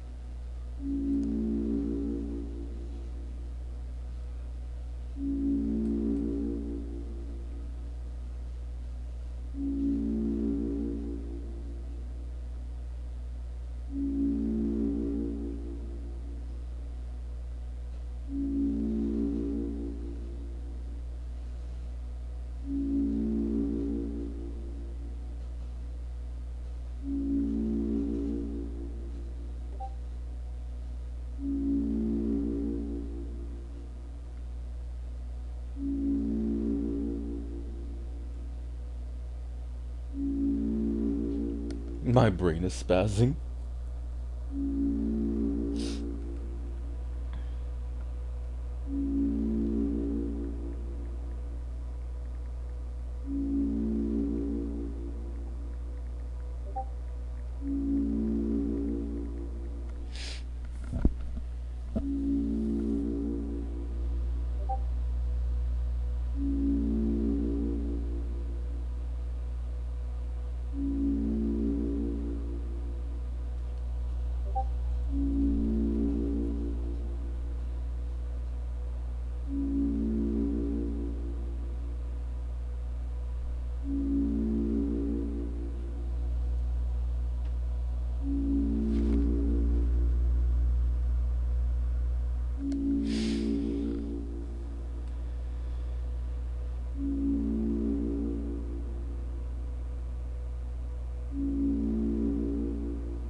Alright, yeah, I don't know what else to do now.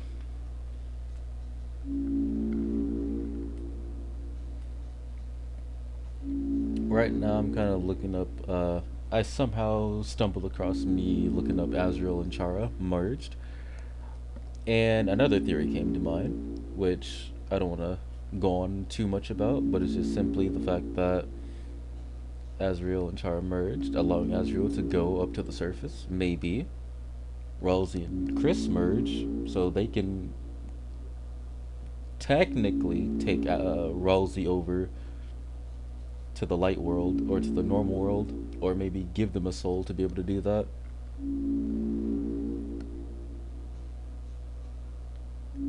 But that would just, yeah, I don't know. That's just something that just came to mind and something I'll just toss in the air for now. Not gonna go too in depth in that. I'm not trying to overload our brains, and I'm not trying to make this any longer than it needs to be because I turned an hour stream to 4 hours.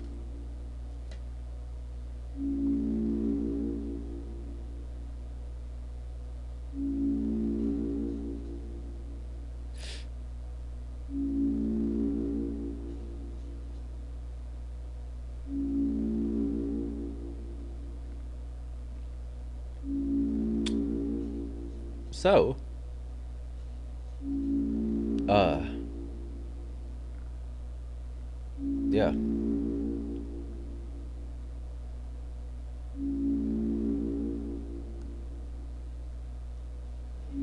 On that note,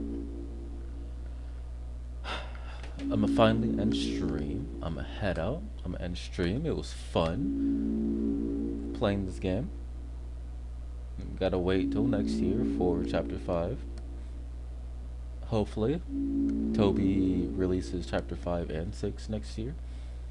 If not, just chapter 5. Just chapter 5 is fine.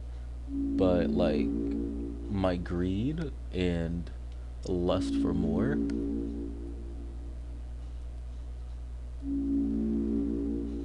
wants at least 2 chapters next year. But once again, one is fine, of course. The theories, the brain spazzing, the information gathering,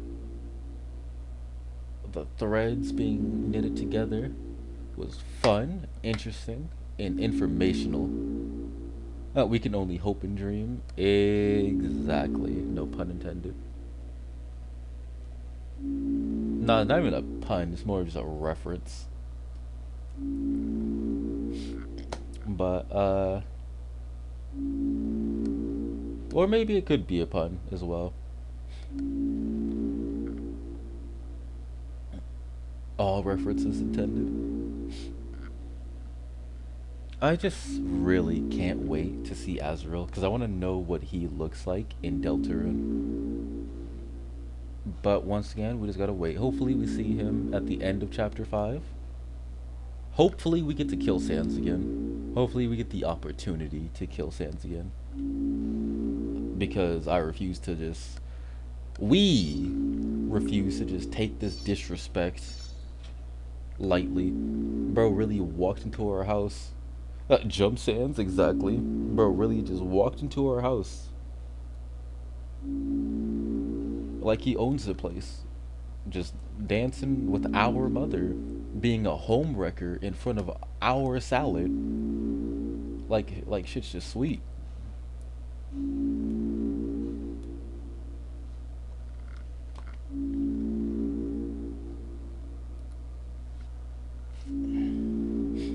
It's unfortunate. Tag me and Chris. Tag me and Chris I'll murder this hat skeleton. It's very unfortunate for Sans that Azrael does not live here. And we're already in a bad mood. We're already in a pissy mood. So now we can just let loose and turn the skeleton to dust.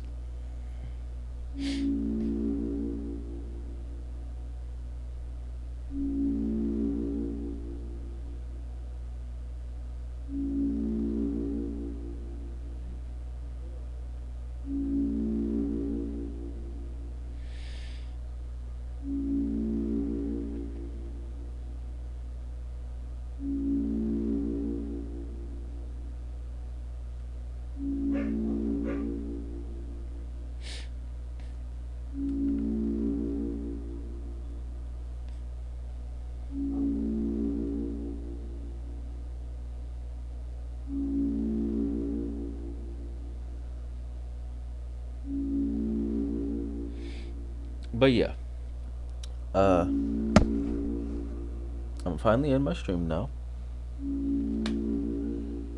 This whole thing was fun, interesting. I like it, but I don't like being blue balled, but it's fine.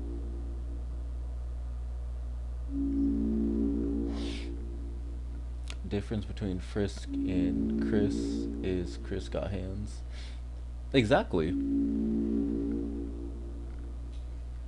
I also don't like how you're every time when I the last 2 times you put Chris's name, your laptop decided to add the KRI behind each of the last two. Oh wait, no. The only times, every time you put Chris in that one sentence, It was the KRI behind Chris. This laptop is so shit. God, fuck.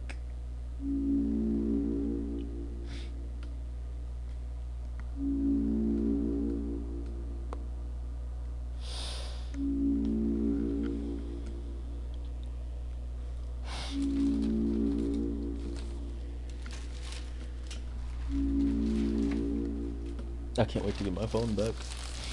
Hey, you and me both, because that shit sounded tragic. And today must be the day of like phone purges, because I went to the gym and went to go swim and everything. And one of the friends I went with had his phone in his shorts when we went in the hot tub. He just kind of fried his phone in the hot tub. And last time we seen his phone, it was like a little Instagram post, and it's inside water, or not inside water, but it's inside rice right now. He's trying to recover his phone, and I come home to you leaving it inside a bus, inside a school bus. So today is just like the purging of phones, or something.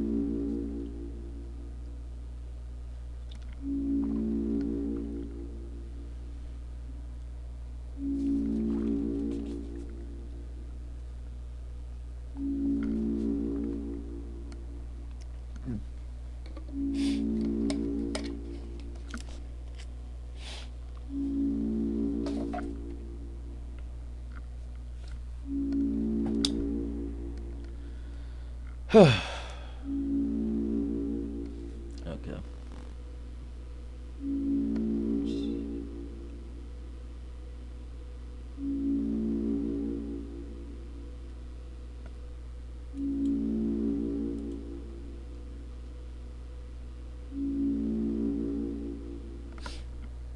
Another random thing that came to mind. I realized that all the humans' eyes are red.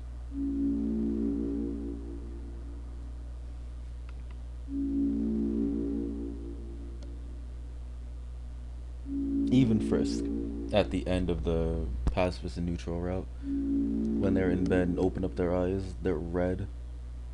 Or maybe it's only in neutral route. I don't know. I don't remember. But a random thing that popped into my head.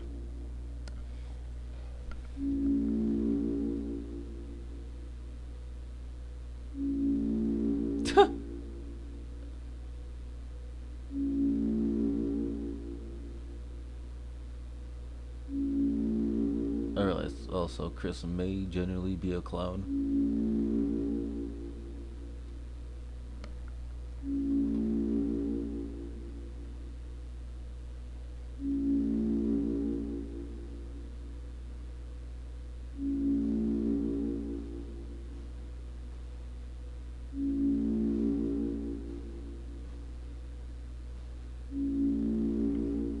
Okay, yeah, I'm stalling too much, and a lot of shit it keeps popping into my head, and I don't want to start another discussion, another theory thing right now.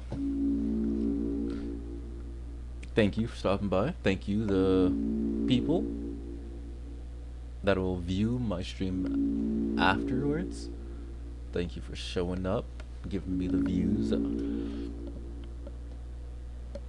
I would like to interact with more people during stream, but this is fine for now. My next stream will either be like some multiplayer game I'll play with one other friend or a few other friends, but I do tend to continue Kingdom Hearts.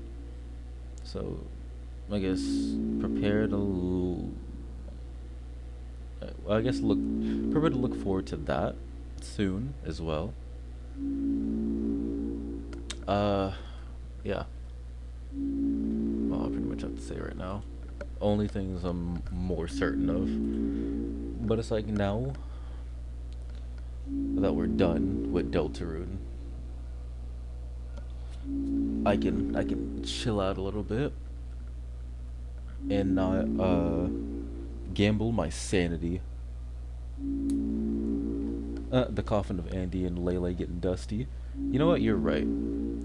I'ma also stream that. So either my next streams in the near future will either be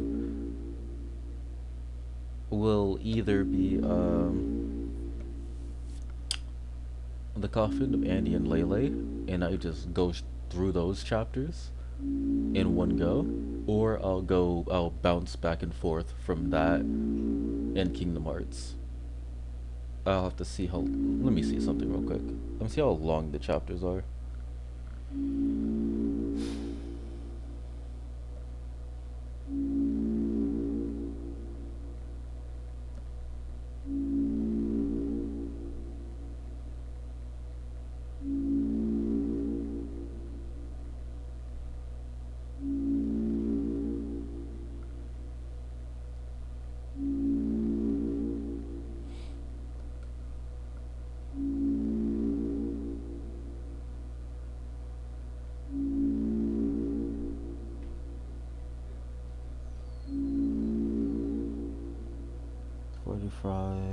The second 2 hours.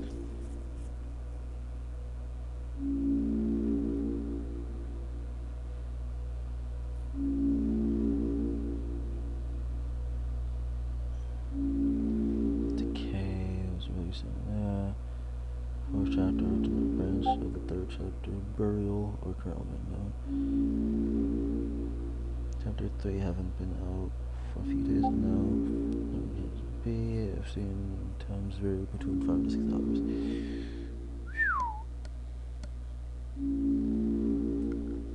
Okay, so next story-based game will be the Coffin of Andy and Layla. Since I can actually get through this a lot faster than Kingdom Hearts 1. I think.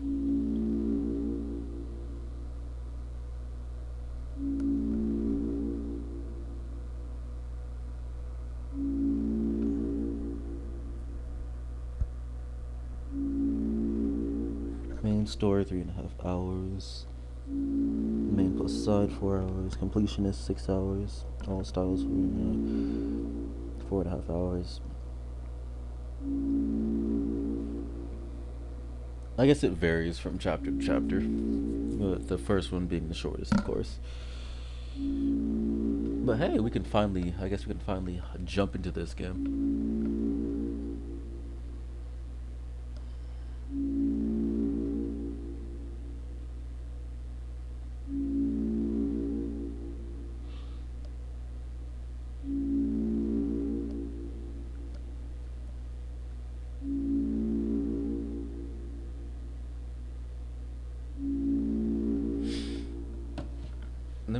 Okay.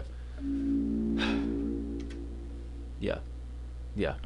Next stream in the near future. Won't say the next stream, but next stream in the near future will be the Coffin of Andy and Layla. That's for certain.